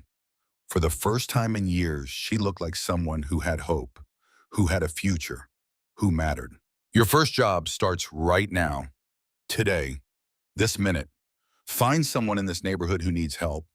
Use those same instincts that saved me. Look around. See who's struggling. See who needs what we can provide. That's your job. That's what you do. You see people, you help them. That's it. That's everything. Rachel thought for only a second. Didn't even need to think, really. Mrs. Caldwell, 3 doors down. She's 80, can't afford her heart medication. I've seen her cutting pills in half to make them last, trying to stretch 30 days of medicine into 60, risking her life to save money she doesn't have. Vic smiled, proud, approving. Then let's go help her right now, together. I'll show you how this works. How we do this, then you'll do it yourself. You'll be amazing at it. I already know. They walked to Mrs. Caldwell's apartment. Rachel, Vic, and Cole. A small procession, a mission of kindness. Rachel knocked, gentle, respectful. Mrs. Caldwell opened the door slowly, surprised to see people on her doorstep. Surprised to see Rachel with these men, these strangers. She was tiny, frail, white hair pulled back in a bun, skin like paper, eyes that had seen decades, a body that was giving out despite her will to keep going. Rachel, what's going on, dear? Is everything all right? Who are these men? Mrs. Caldwell, I'd like you to meet some friends. This is Vic and Cole. They're from Lily's Foundation. We're here to help. Can we come in? They sat in Mrs. Caldwell's small living room. The furniture was old but clean, cared for, loved. Photos of grandchildren covered every surface. A lifetime of family, of love, of memories. Vic explained Lily's foundation while the elderly woman listened, tears forming in her eyes, hands shaking, not from age, from emotion, from hope she'd stopped letting herself feel. Ma'am, what do you need most right now? What keeps you up at night? What worries you? Mrs. Caldwell's voice shook, broke. My heart medication. I can't afford it anymore. The prescription costs $240 a month. My Social Security is $850. After rent and utilities and food, there's nothing left. I've been cutting the pills in half, taking half a dose, trying to make them last, but I'm almost out, and I know what happens when I run out. My heart will give up, and I'll die, alone in this apartment, and probably nobody will find me for days. The words hung in the air, the reality of poverty, of age, of a system that fails its most vulnerable. Vic pulled out his phone and made a call. Quick, efficient, no hesitation. We'll have your prescription filled and delivered today. Full 3 month supply, no cost to you, and will set up automatic refills. You'll never run out again. Never have to cut pills. Never have to choose between medicine and food. Never have to worry about this again. Mrs. Caldwell grabbed Rachel's hand, held it tight, desperate, grateful. You did this for me. You brought them here. Why? Why would you do this for me? Rachel's voice was soft, full of emotion. Because you're my neighbor. Because you need help. Because that's what we do for each other. That's what community means. You've been here for 40 years. You've helped people. Now we help you. We did this together. Mrs. Caldwell wept, really wept, years of fear and worry pouring out. Rachel held her hand and cried with her. Two women, different generations, same humanity, same need for kindness. As they left, Rachel looked back at the elderly woman's grateful face, saw peace there, saw relief, saw hope. This is the best job I'll ever have. I know, Vic replied, because you understand what it means to need help, what it feels like to be desperate, what it takes to ask, what it means to receive. And now you get to be the person who shows up, who helps, who changes lives. That's everything. That's the whole job. See people, help them, that's it. They walked back to Rachel's apartment where the celebration continued.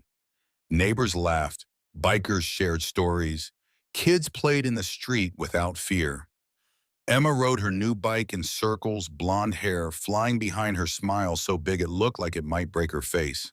Mr. Dawson was grilling hamburgers on a portable grill someone had brought. The smell filling the street. Real food, community food, celebration food. Mrs. Tucker was organizing side dishes like she'd done it 1,000 times. Potato salad, coleslaw, baked beans, everyone contributing. Everyone together. The young mother was chatting with a female biker about motorcycle safety gear, about prejudice, about change, about second chances. The street looked different now, felt different, like something had fundamentally changed in the molecules of the air itself. Like the neighborhood had been one thing this morning and was something else now. Something better, something more hopeful.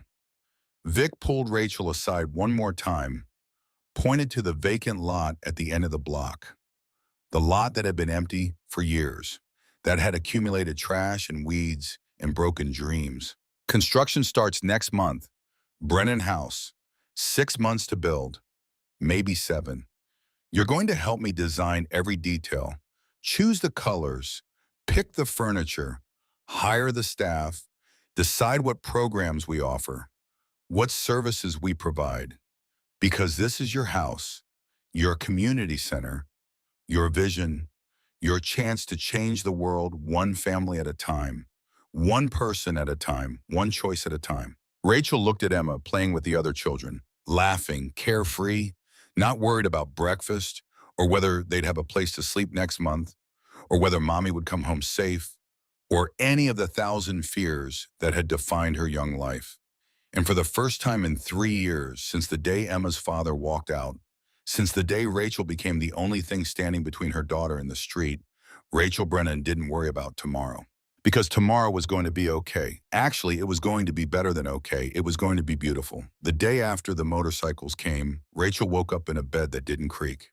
She opened her eyes and stared at the ceiling, half convinced she had dreamed it all. That she'd wake up and find herself back in the old reality. The one where survival was a daily battle, where every dollar mattered, where tomorrow was always uncertain. But the ceiling was different, freshly painted. No water stains spreading like countries on a map. No cracks spiderwebbing across the plaster. No evidence of neglect and decay and poverty seeping through. It was real. All of it. The impossible had happened. She got up and walked to Emma's room, her bare feet silent on carpet that wasn't worn through. Emma slept in an actual bed, surrounded by stuffed animals and books, the new unicorn comforter pulled up to her chin. Her breathing was easy, unlabored. The inhaler on her nightstand full. No more rationing, no more counting puffs, No more choosing between breathing and eating. The morning light came through new curtains, clean and white, filtering the harsh sunlight into something soft, something gentle. Everything smelled clean, new, like possibility. Rachel made breakfast in a kitchen stocked with food. Real food. More food than she'd seen in one place in 3 years. Cereal that wasn't generic. Fresh milk that would last all week. Eggs, bread, butter, jam, coffee. Real coffee, not the cheap instant kind that tasted like dirt. She made Emma pancakes with syrup, with butter, with fresh strawberries from the refrigerator that actually kept things cold. Emma came padding out in new pajamas that fit, that weren't too small or worn thin or embarrassing.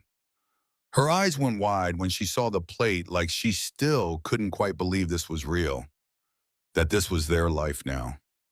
Pancakes with strawberries on a Wednesday. The wonder in her voice broke Rachel's heart and healed it at the same time. Special breakfast, baby. Every day can be special now. Emma climbed into her chair, the sturdy one that didn't wobble.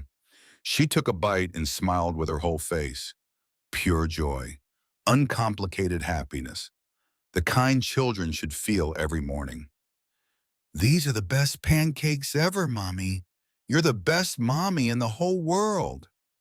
Rachel sat across from her watching, actually eating her own breakfast for the first time in months, years maybe, fighting back tears of gratitude so overwhelming she could barely breathe. This was what normal felt like. This was what other families had every day and took for granted. And for the first time in 3 years, Rachel had it too. Week one was a blur of endings and beginnings. Rachel gave notice at the laundromat, walked into Janet's office, and said the words she'd been dreaming of for years. I'm giving my 2 weeks notice. I've accepted another position. Janet barely looked up from her paperwork. Didn't ask where Rachel was going. Didn't thank her for 5 years of showing up on time every single day. Didn't acknowledge that Rachel had been a good employee, a reliable one. Someone who'd never called in sick, never complained, never caused problems. Your choice. We'll find someone else. Clean out your locker by Friday. That was it. 5 years dismissed in 2 sentences. No goodbye, no good luck, no recognition that Rachel had folded 10 million pieces of clothing and never once stolen or broke something or showed up drunk or did any of the 1,000 things other employees had done. But Rachel didn't care. Couldn't care. She was free. Free from the heat and the monotony and Janet's constant criticism. Free from minimum wage and aching hands and the smell of other people's lives embedded in fabric. Louise at the diner was different. When Rachel told her she was leaving, the older woman's eyes filled with tears. She pulled Rachel into the back room away from customers and hugged her so tight Rachel could barely breathe. You earned this, honey. You go help people, make the world a little better. Show them the kindness you showed me all these years, the patience when I was slow, the help when I was struggling, the friendship when I needed it. You're going to be amazing at this job, better than you know, better than they know because you understand. You've lived it. You know what struggle feels like, what desperation tastes like, what it means to need help and not know where to find it. Louise held Rachel at arm's length, studying her face like she was memorizing it. Don't forget where you came from, baby girl. Don't forget what struggle feels like. That pain, that's your gift now. That's what makes you perfect for this work. You can look someone in the eye and say, I know I've been there, I understand. And it'll be true. It'll be real. They'll feel it. And that'll make all the difference. Rachel promised she wouldn't forget. Promised she'd come back to visit. Promised she'd remember Louise in this diner and the woman who'd shown her kindness when kindness was rare. They hugged one more time, both crying, both knowing that some chapters end and new ones begin, and that's how life works. You don't stay in one place forever. You grow, you change, you move on. But you remember, you honor, you carry the people who mattered with you. Emma started at her new school across town, a better school, the kind with art classes and music programs and teachers who had time to actually teach instead of just managing chaos, the kind with computers and books and supplies and hope. Rachel drove her there in the Honda that ran smooth as silk, no weird noises, no fear. It would die in the middle of the road, no anxiety about whether they'd make it. Emma jumped out with her new backpack, the one with unicorns, the one that wasn't handed down or bought used or embarrassing. She waved goodbye and ran toward the building like she'd been waiting her whole life for this moment. Like she knew somehow that everything was different now. Everything was better. Rachel watched her go and cried in the car for 10 minutes. Happy tears this time. Grateful tears. Relieved tears. The tears of a mother who'd been drowning and could finally breathe. Her first day at Lily's Foundation came faster than she expected. Rachel drove to the office building on the north side of Tulsa, her hands shaking on the steering wheel. This was real. This was happening. She was about to start a real job with real benefits and real pay and real purpose. The building wasn't fancy, just a converted warehouse with a sign out front. Lily's Foundation in green letters. Simple, understated. But inside the walls were covered with photos, hundreds of them, thousands maybe. Families helped, children saved, lives changed, faces smiling, eyes hopeful, evidence that this work mattered, that people could be helped, that kindness created miracles. Cole met her at the door smiling, genuine warmth in his eyes. Welcome to the team, Rachel. Welcome home. Those words hit her harder than they should have. Welcome home. Like she belonged here. Like this was where she was meant to be. He showed her to her desk. It had a nameplate. Rachel Brennan, Community Outreach Coordinator. She ran her fingers over the letters, feeling the engraving, making it real, making it hers. This is real. She said it out loud, still not quite believing, still half expecting to wake up. It's real, and you're going to be great at it. Better than great. You're going to change lives, save lives, give people hope when they've run out of hope. That's what we do here. That's who we are. The office had 5 other coordinators. They introduced themselves one by one, and every single person had the same story. They'd been helped by Lily's Foundation first. A single father whose son had cancer, a woman who'd lost her home in a tornado, a veteran who'd been homeless, a mother whose husband died and left her with nothing, a teenager who'd aged out of foster care with nowhere to go. Each one had taken the help they received and turned it into a mission to help others. Each one had transformed their pain into purpose, their struggle into strength, their need into service. We're all here for the same reason a woman named Patricia said. Someone gave us a second chance when we'd run out of chances. Someone saw us when we were invisible. Someone helped when everyone else walked past. Now we do that for other people. We pay it forward. We multiply the kindness. We prove that one person helping one person can change everything. Rachel's desk had a stack of applications, 43 of them, each one stapled together, each one a person, a story, a family in crisis, a human being hoping for help, hoping someone would see them, would care, would respond. She opened the first file. Her hands shook. This was real work, real responsibility, real lives depending on her decisions. Nathan Briggs, 32 years old, Army veteran, Iraq War 2007, 2 tours, honorable discharge, living in his car for 3 months. PTSD diagnosed but untreated, unemployed for 8 months. No family, no support system, no hope. The application was handwritten in shaky letters, the writing of someone whose hands trembled, someone who struggled to hold a pen, someone who was barely holding on. At the bottom, just one sentence, one plea. I need a reason to keep going. 5 words, but they contained a universe of pain, of desperation, of someone on the edge looking down into the abyss. Rachel stared at those words for a long time. She remembered being in that place, Not the same place, not veteran with PTSD, but the same emotional territory. Not quite ready to give up, but not seeing a way forward either. Just existing, just surviving, waiting for something to change because you can't change it yourself. She picked up the phone and called the number on the application. It rang 4 times, five, six. She almost hung up. Then a voice answered. Rough, suspicious, defeated. Yeah, is this Nathan Briggs who's asking? My name is Rachel Brennan. I'm with Lily's Foundation. I received your application. I'd like to meet with you. Talk about how we can help. Silence. Long enough that Rachel thought he'd hung up. Then his voice came back softer, more vulnerable. You actually read it, my application. I sent that 3 weeks ago. Figured nobody cared. Figured it went in the trash like everything else. I read it, every word, and I care. We care. Can you meet me tomorrow? There's a coffee shop on 11th Street. Do you know it?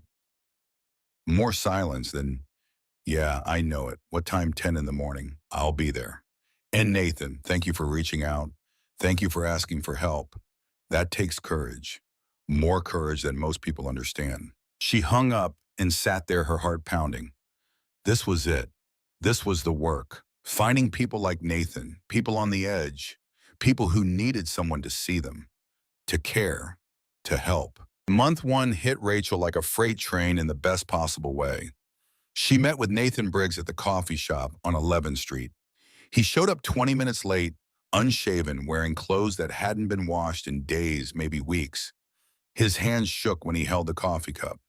His eyes darted around the room like he expected an attack. Like the world was enemy territory and everyone was a threat. Rachel saw herself in him.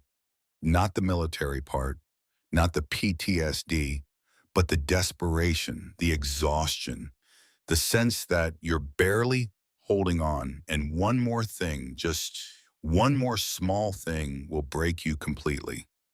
Tell me what you need, Nate. She kept her voice soft, non-threatening, like approaching a wounded animal. He looked at her like he was trying to figure out if this was a trap, if she was real, if this moment would vanish like every other moment of hope had vanished. A place to sleep, a job, a reason to keep going. His voice was flat, empty, the voice of someone who'd said these words before and gotten nothing. The voice of someone who'd stopped believing in help. Rachel didn't flinch, didn't hesitate, didn't promise things she couldn't deliver, just looked him in the eye and said the words that would change his life.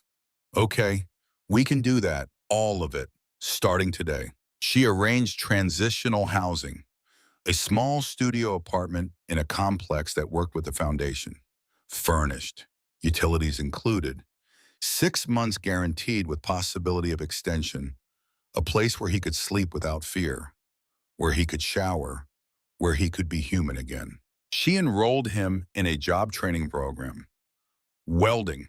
The instructor was a veteran himself, understood PTSD, knew how to work with guys like Nathan, good money, union benefits, a real future instead of just survival. She connected him with VA counseling, a therapist who specialized in combat trauma, who knew what it meant to see friends die, to carry guilt, to wake up screaming, to feel like you left part of yourself in the desert and can't figure out how to get it back. Nathan looked at her like she'd just handed him a miracle, like she'd reached into the darkness and pulled him back into the light. Why are you doing this? You don't know me, don't know what I've done, what I've seen, what I dream about. Why would you help me? Because someone helped me when I had nothing. Because I know what it feels like to be desperate, to need help and not know where to find it. Because you deserve a chance. Not because you have earned it, not because you're perfect, but because you're human, because you're struggling, because asking for help took more courage than most people will ever understand. Nate showed up to the first day of welding training. Rachel got the call at noon. He had lasted 3 hours. Had a panic attack on the factory floor when someone dropped a metal pipe and it clanged against the concrete. The sound triggered something deep. Sent him back to Fallujah. to IEDs and gunfire and friends dying in explosions that turned humans into mist. He didn't come back the next day, or the day after that. Rachel called him, left voicemails, texted, nothing. Radio silence. The kind that meant he'd given up. The kind that meant he was drowning and had stopped fighting. She drove to his apartment, knocked for 10 minutes, pounded, called his name. Finally, he opened the door. He looked worse than before, much worse, like he'd aged 10 years in a week. I can't do this. I'm done. I'm fucking done. You should give it to someone who deserves it, someone who can actually make something of themselves, not a broken piece of shit who can't even handle a fucking welding class. You're not done. Rachel's voice was steel, firm, uncompromising.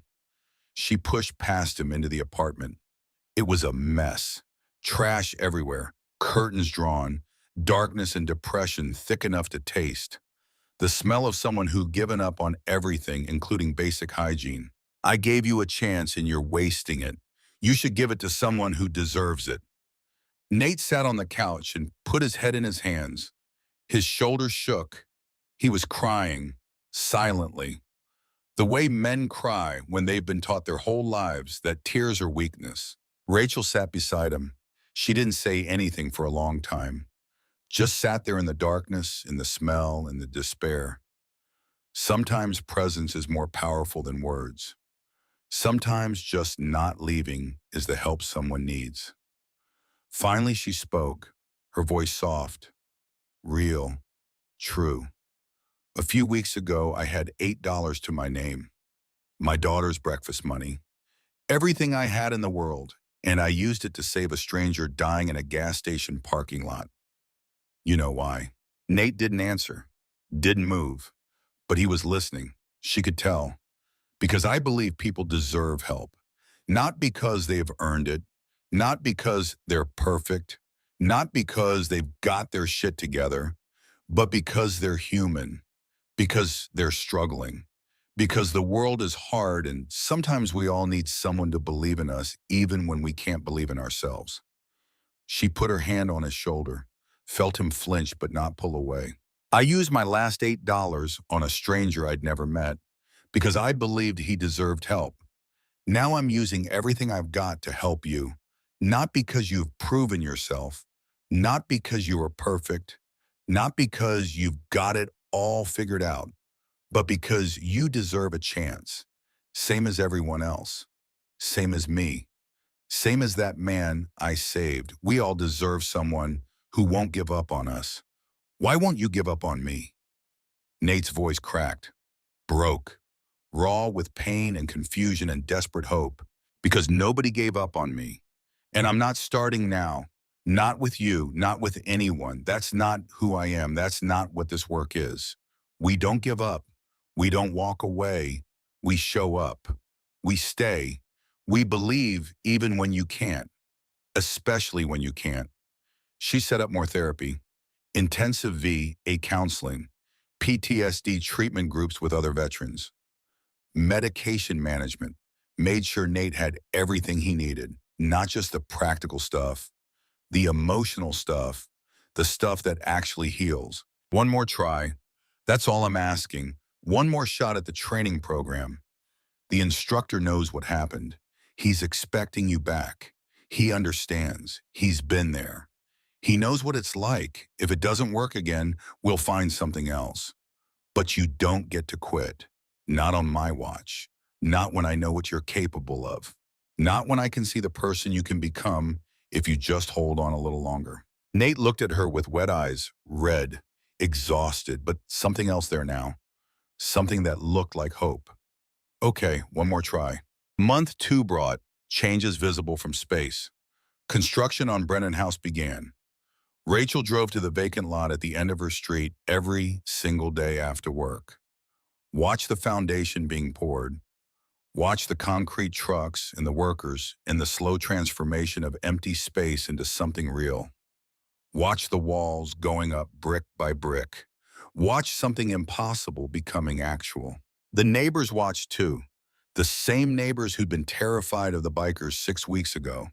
Now they brought water to the construction workers, brought cookies, asked questions, got involved, became part of the project instead of spectators, because this was their community center, their Brennan house, named after their neighbor who'd shown them all what kindness looked like. Nate showed up to welding training. Day 1, made it through. Day 2, made it through. Day 3, made it through. Made it a full week without a panic attack. Then 2 weeks. His hands steadied, his eyes cleared. The 1,000-yard stare faded a little. He started talking about the future like it was something that might actually happen instead of just empty words people say. Rachel visited him at the training center, watched him work. The instructor pulled her aside, a big man with a gray beard and eyes that had seen combat. Whatever you're doing, keep doing it. He's one of the best students I've ever had. Natural talent, good hands, steady, focused when he's not triggered. Give him time and he'll be unstoppable. Month 3 hit like a thunderstorm rolling in off the plains. Sarah Whitmore showed up at the Lily's Foundation office without an appointment. Just walked in off the street looking like death itself. She was 24 years old but looked 40, pale, exhausted, desperate. The kind of desperation that comes from watching someone you love die slowly. Please, I need help. I don't know where else to turn. I've tried everything. My mom has stage 3 breast cancer. The treatment costs $80,000. Insurance won't cover it. They say it's experimental. They say she should try conventional treatment first, even though conventional treatment already failed. They say 1,000 things that all mean the same thing. We're going to let your mother die, and there's nothing you can do about it. I've tried GoFundMe, tried church fundraisers, tried everything. I'm out of options, out of time, out of hope. Rachel reviewed the application right there. Read every word, looked at the medical records Sarah had brought. Sarah's mother, Catherine Whitmore, was 48 years old. Breast cancer, aggressive, triple negative, the worst kind. Without treatment, 6 months to live. Maybe. Probably less. With treatment, good odds. Real hope. But $80,000 might as well be $80 million for a family already bankrupted by medical bills. Let me see what I can do. I can't promise anything, but I'll try. I'll talk to Vic. I'll talk to the board. I'll figure something out. Rachel went to Vic's office. He was there less and less now, still recovering from the heart attack, still dealing with his own health issues. But he listened. He always listened. I promised Sarah we'd help, but I checked the foundation finances. We're stretched thin this month. Really thin. Medical bills for 3 other families. Rent assistance for 2 more. The construction on Brennan House is over budget. We've got commitments we've already made. People depending on us. She paused. Let the weight of it settle. We don't have $80,000. Not right now. Not without cutting other programs. Not without failing other people. Vic looked at her across the desk. His face was tired, worn. The face of a man who'd been making impossible choices for 20 years. Sometimes we can't save everyone, Rachel. That's the hardest part of this work. The part that keeps me up at night. The part that makes me question everything. We have limited resources and unlimited need. Sometimes we have to choose. Sometimes we have to say no. And it destroys me every single time. There has to be a way. Rachel's voice was firm. She wasn't accepting no, wasn't accepting defeat. Vic studied her, saw something in her face. Determination. Fire. The same thing he'd seen in the gas station parking lot when she refused to give up on him. What are you thinking? I'll organize a fundraiser, community event. Get everyone we've helped to contribute what they can. Local businesses, media coverage. We can do this. I know we can. We just need to ask. Need to show people why it matters. Need to make it personal. That's a lot of pressure on you. A lot of work, and no guarantee it'll work. I learned from the best. She looked him in the eye, unwavering. Vic smiled, the first real smile she'd seen from him in weeks. Then do it. You have my full support. Whatever you need, however I can help. This is your show, your event, your chance to prove what you can do. And Rachel, I believe in you, same way you believed in me. Month 4 consumed Rachel's life in the best possible way. She worked 18-hour days, coordinating the fundraiser, designing flyers, calling local businesses, setting up tables and chairs, organizing food donations, creating a website, managing social media, doing everything. Cole helped, the other coordinators helped, volunteers helped, but it was Rachel's show, her event, her chance to prove she could do this work without Vic holding her hand, her chance to save Catherine Whitmore the way someone had saved Vic, the way Vic had saved her. The fundraiser happened on a Saturday afternoon at the Brennan House construction site. The building was half finished, walls up, roof on, but still raw inside, still in process, still becoming. Rachel set up a stage, borrowed sound equipment, hung banners everywhere. Community Kindness Fundraiser, goal $80,000. The number seemed impossible, absurd, but Rachel refused to believe it couldn't be done. 500 people showed up, more than expected, more than hoped for. Neighbors from Rachel's street, families the foundation had helped, bikers in their vests, local business owners, people who'd heard about Rachel's story, people who wanted to be part of something good. Rachel stood at the microphone. Her hands shook. She'd never spoken to a crowd this big, never put herself out there like this, never asked for this much. But she thought about Sarah Whitmore's mother, thought about Emma, thought about every person who'd ever needed help and didn't get it, thought about what Vic had taught her. That sometimes you have to ask, have to be vulnerable, have to trust that people will show up. 6 months ago, I had $8 to my name, everything I had in the world. I used it to save a stranger's life, a man dying in a gas station parking lot. Everyone told me not to. Everyone said he was dangerous.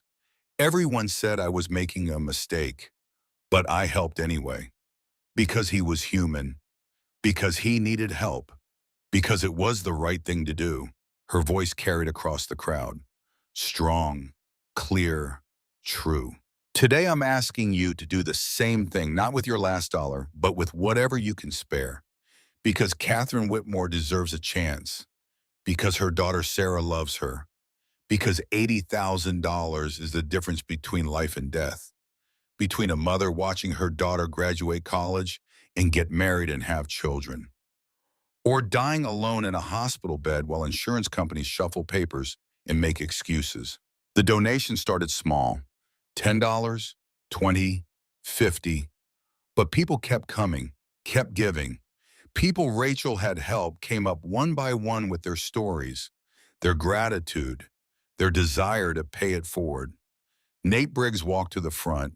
He wore his welding training uniform, stood tall for the first time since Rachel had met him, shoulders back, head up, proud. 4 months ago, I was homeless, living in my car, ready to give up on everything, on life, on myself, on hope. Rachel Brennan saved my life, not with money, with belief. She wouldn't let me quit, wouldn't let me give up, kept showing up even when I pushed her away, kept believing even when I couldn't believe in myself. His voice carried, strong, real, powerful. I just got my first real paycheck yesterday, $840, the first honest money I've earned in 2 years. I'm donating every penny, every single dollar, because Catherine Whitmore deserves the same chance Rachel gave me, the same chance Vic gave Rachel. That's what we do. We help each other. We pay it forward. We prove that kindness creates more kindness. The crowd erupted in applause. Nate handed Rachel the check with shaking hands. She hugged him tight, felt him break down, felt his tears on her shoulder. Let him have that moment, that release, that proof that he mattered. Patrick Sullivan walked up next. The father Rachel had helped in month one. His family had been 3 days from eviction. My family was 3 days from living on the street. The foundation helped us.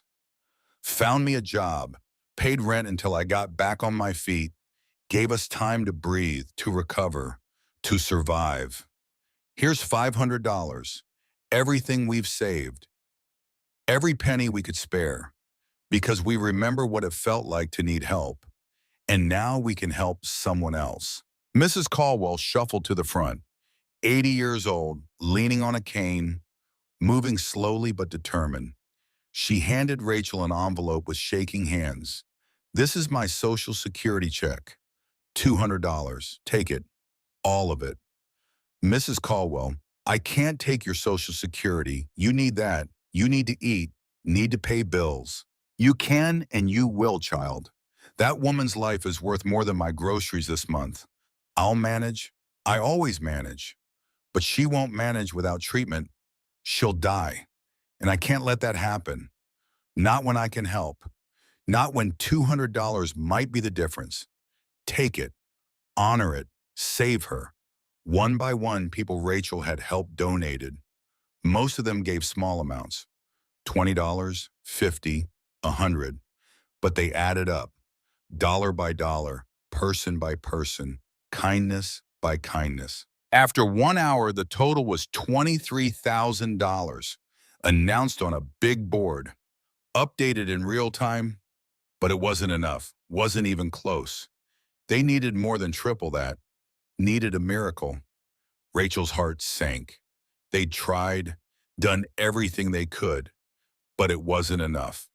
Catherine Whitmore would die and Sarah would lose her mother and Rachel would have failed and $80,000 was just too much, too impossible, too far out of reach. Then Cole walked up to the microphone. "We're going to make one more ask to the local businesses here today. The ones who've built their success in this community, the ones who know what it means to be part of something bigger than profit. Match what the community has given. Show them that Tulsa takes care of its own. Show them that we're all in this together." 3 business owners stepped forward. A car dealership owner, a construction company CEO, a medical supply distributor. Together they pledged $30,000, announced it right there. Checks already written, ready to give. The total climbed to $53,000, getting closer, but still short, still not enough. $27,000 short of a life, of hope, of Catherine Whitmore seeing another Christmas. Rachel could feel the gap, the weight of Sarah Whitmore's hope pressing down on her shoulders like a physical thing. The knowledge that she'd promised to try and trying wasn't enough. The reality that sometimes your best isn't good enough and people die anyway. Then a man in a suit walked up. Rachel had never seen him before, didn't recognize him. He handed Cole an envelope without saying a word. Cole opened it. His eyes went wide, wider than Rachel had ever seen them. He showed Rachel a check for $27,000, exactly what they needed to hit $80,000. Exactly. To the dollar. "Who is that?" Rachel whispered. Desperate to know, desperate to thank whoever had just saved Catherine Whitmore's life. Cole smiled, a knowing smile, a smile that held secrets. "Anonymous donor. That's all I can tell you." But Rachel knew. She looked across the crowd and saw Vic standing in the back, leaning against his motorcycle, watching. He caught her eye, tipped his head slightly, the smallest acknowledgement. She mouthed the words, "Thank you." He smiled and walked away, disappeared into the crowd like he'd never been there. The crowd erupted when Cole announced they'd hit the goal, $80,000. Every penny going to Catherine Whitmore's treatment, every dollar representing someone who chose to help, someone who believed, someone who proved that humanity still existed. Sarah Whitmore collapsed in Rachel's arms, sobbing, shaking, unable to stand, unable to process, unable to believe. You did this. You saved my mother. You saved her life. We all did this. Every person here, every dollar given, every hand reached out. That's what community means. That's what we do for each other. Your mother is going to live. That's all that matters. That night, Rachel drove home exhausted, drained, empty in the best possible way. She'd done it. Raised more money than she'd ever seen in her life. Saved a life. Proved she could do this work. Proved Vic was right to believe in her. Emma was asleep when she got home. Mrs. Webb had watched her, still wouldn't accept payment, still insisted that neighbors help neighbors. Rachel kissed her daughter's forehead, sat on the edge of the bed in the room that was clean and warm and safe. You're going to grow up in a different world, baby. A world where people help each other, where kindness isn't rare, where nobody has to face their struggles alone, where your mother helps people for a living instead of just surviving. That's the world I'm building for you. That's the promise I'm keeping. Emma stirred, mumbled something in her sleep, smiled without waking. Rachel pulled the blanket up to her chin, the soft blanket that wasn't worn through, the blanket that was clean and new and everything a child deserved. Month 5 brought results that felt like miracles, but were just people helping people. Catherine Whitmore started treatment. The cancer responded. Doctors were cautiously optimistic. The tumors were shrinking. Her prognosis improved. She might actually survive, might actually live to see her daughter get married, have grandchildren, grow old. Sarah got a part-time job at Lily's Foundation, wanted to give back, wanted to help other people the way she'd been helped, wanted to be part of the cycle of kindness that had saved her mother's life. Nate Briggs graduated from welding training at the top of his class, got hired at a union shop, good pay, full benefits, a pension, health insurance, a future that looked like something instead of nothing. He showed up at Rachel's office with flowers. Real flowers from a real flower shop, not gas station carnations. I owe you my life. His voice was steady now, strong, the voice of someone who'd found solid ground. You owe me nothing. Just help the next person. That's how this works. That's what we do. We receive help and then we give help and the cycle continues and nobody falls through the cracks alone. Nate signed up as a volunteer, started mentoring other veterans, running a support group at Brennan House once it opened, became the person for others that Rachel had been for him. The cycle continued. The kindness multiplied. The construction on Brennan House continued. Rachel visited every day, walked through the building as it took shape. The job training center where people like Nate would learn new skills. The food bank where people like she used to be could get groceries without shame. The medical clinic where people like Mrs. Caldwell could get health care they could afford. The after-school program where kids like Emma could be safe and learn and grow. Everything the neighborhood needed, everything the community deserved. Month 6 arrived faster than seemed possible. Time moved differently now. Not the slow grind of survival, but the swift current of purpose. Brennan House was finished, complete, real. No longer a blueprint or a construction site, but an actual building, a community center, a place of hope. The grand opening happened on a Saturday. Ribbon cutting ceremony. Rachel and Emma held the scissors together, Emma's small hands on top of Rachel's. Mother and daughter, past and future. Struggle and hope.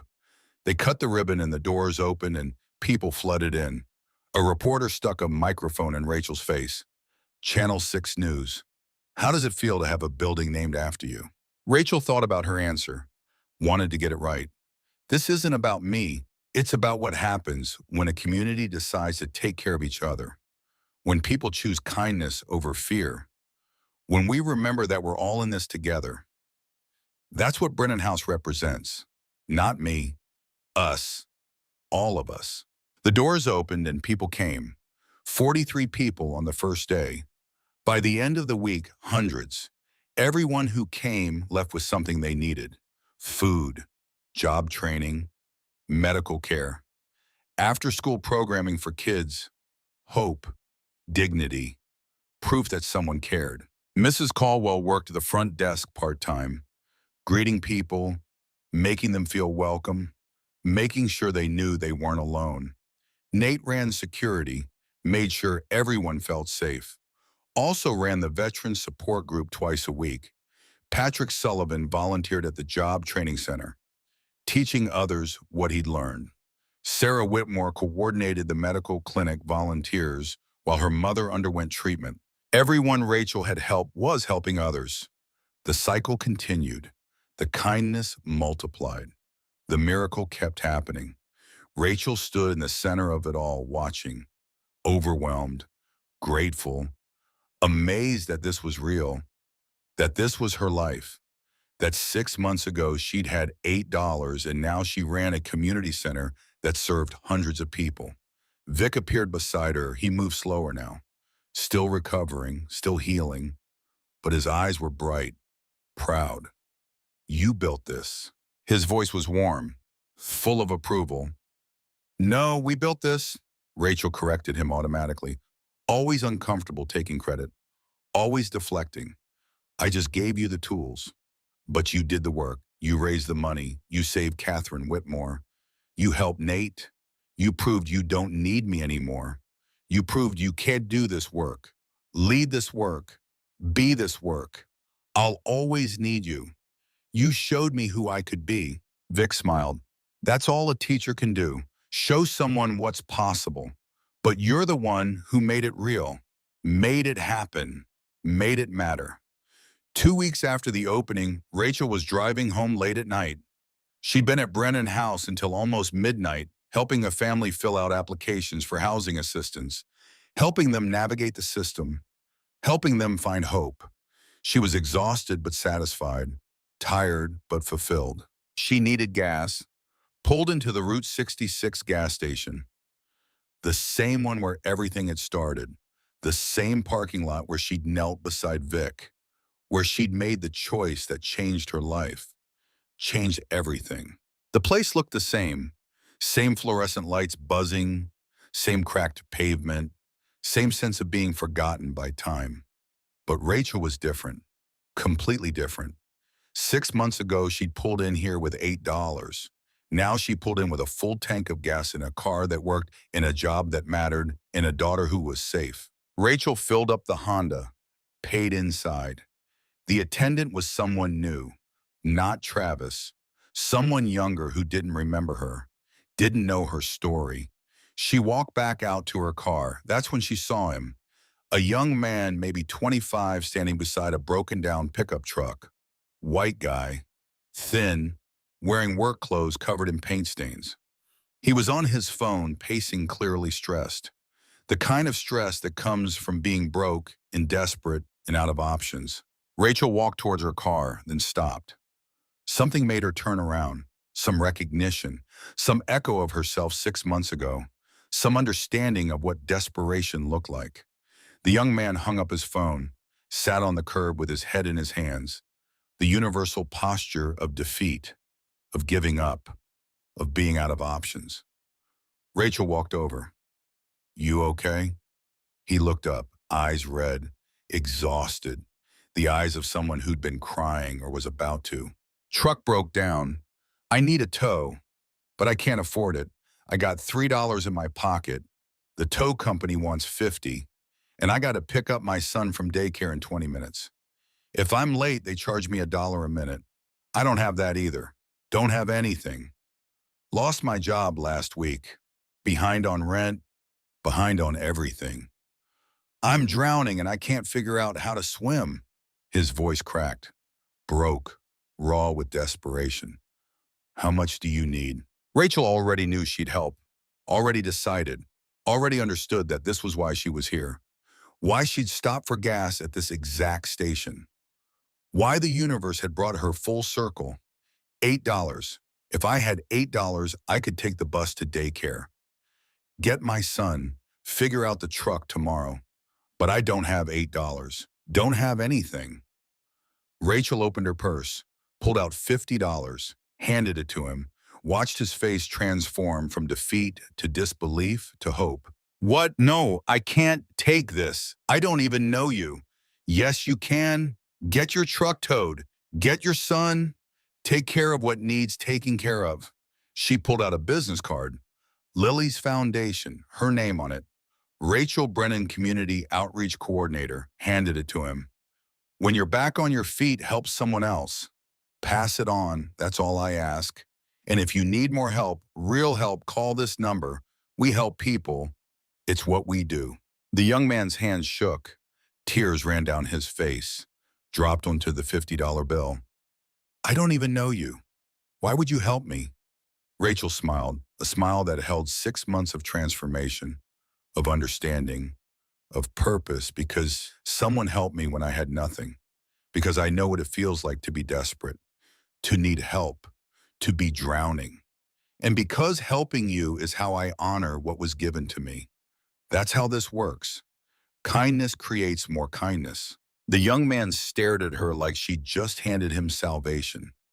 Maybe she had. Rachel got in her car, drove away, looked in the rearview mirror arm, and saw him standing there staring at the money in the card like she'd just handed him a miracle. Like the universe had heard him.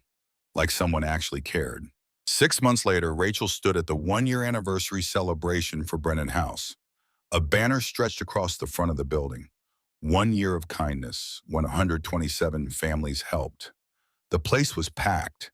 Music played, kids ran around, food covered long tables, bikers mixed with neighbors mixed with families who'd been helped mixed with volunteers who'd given their time. The boundaries had dissolved.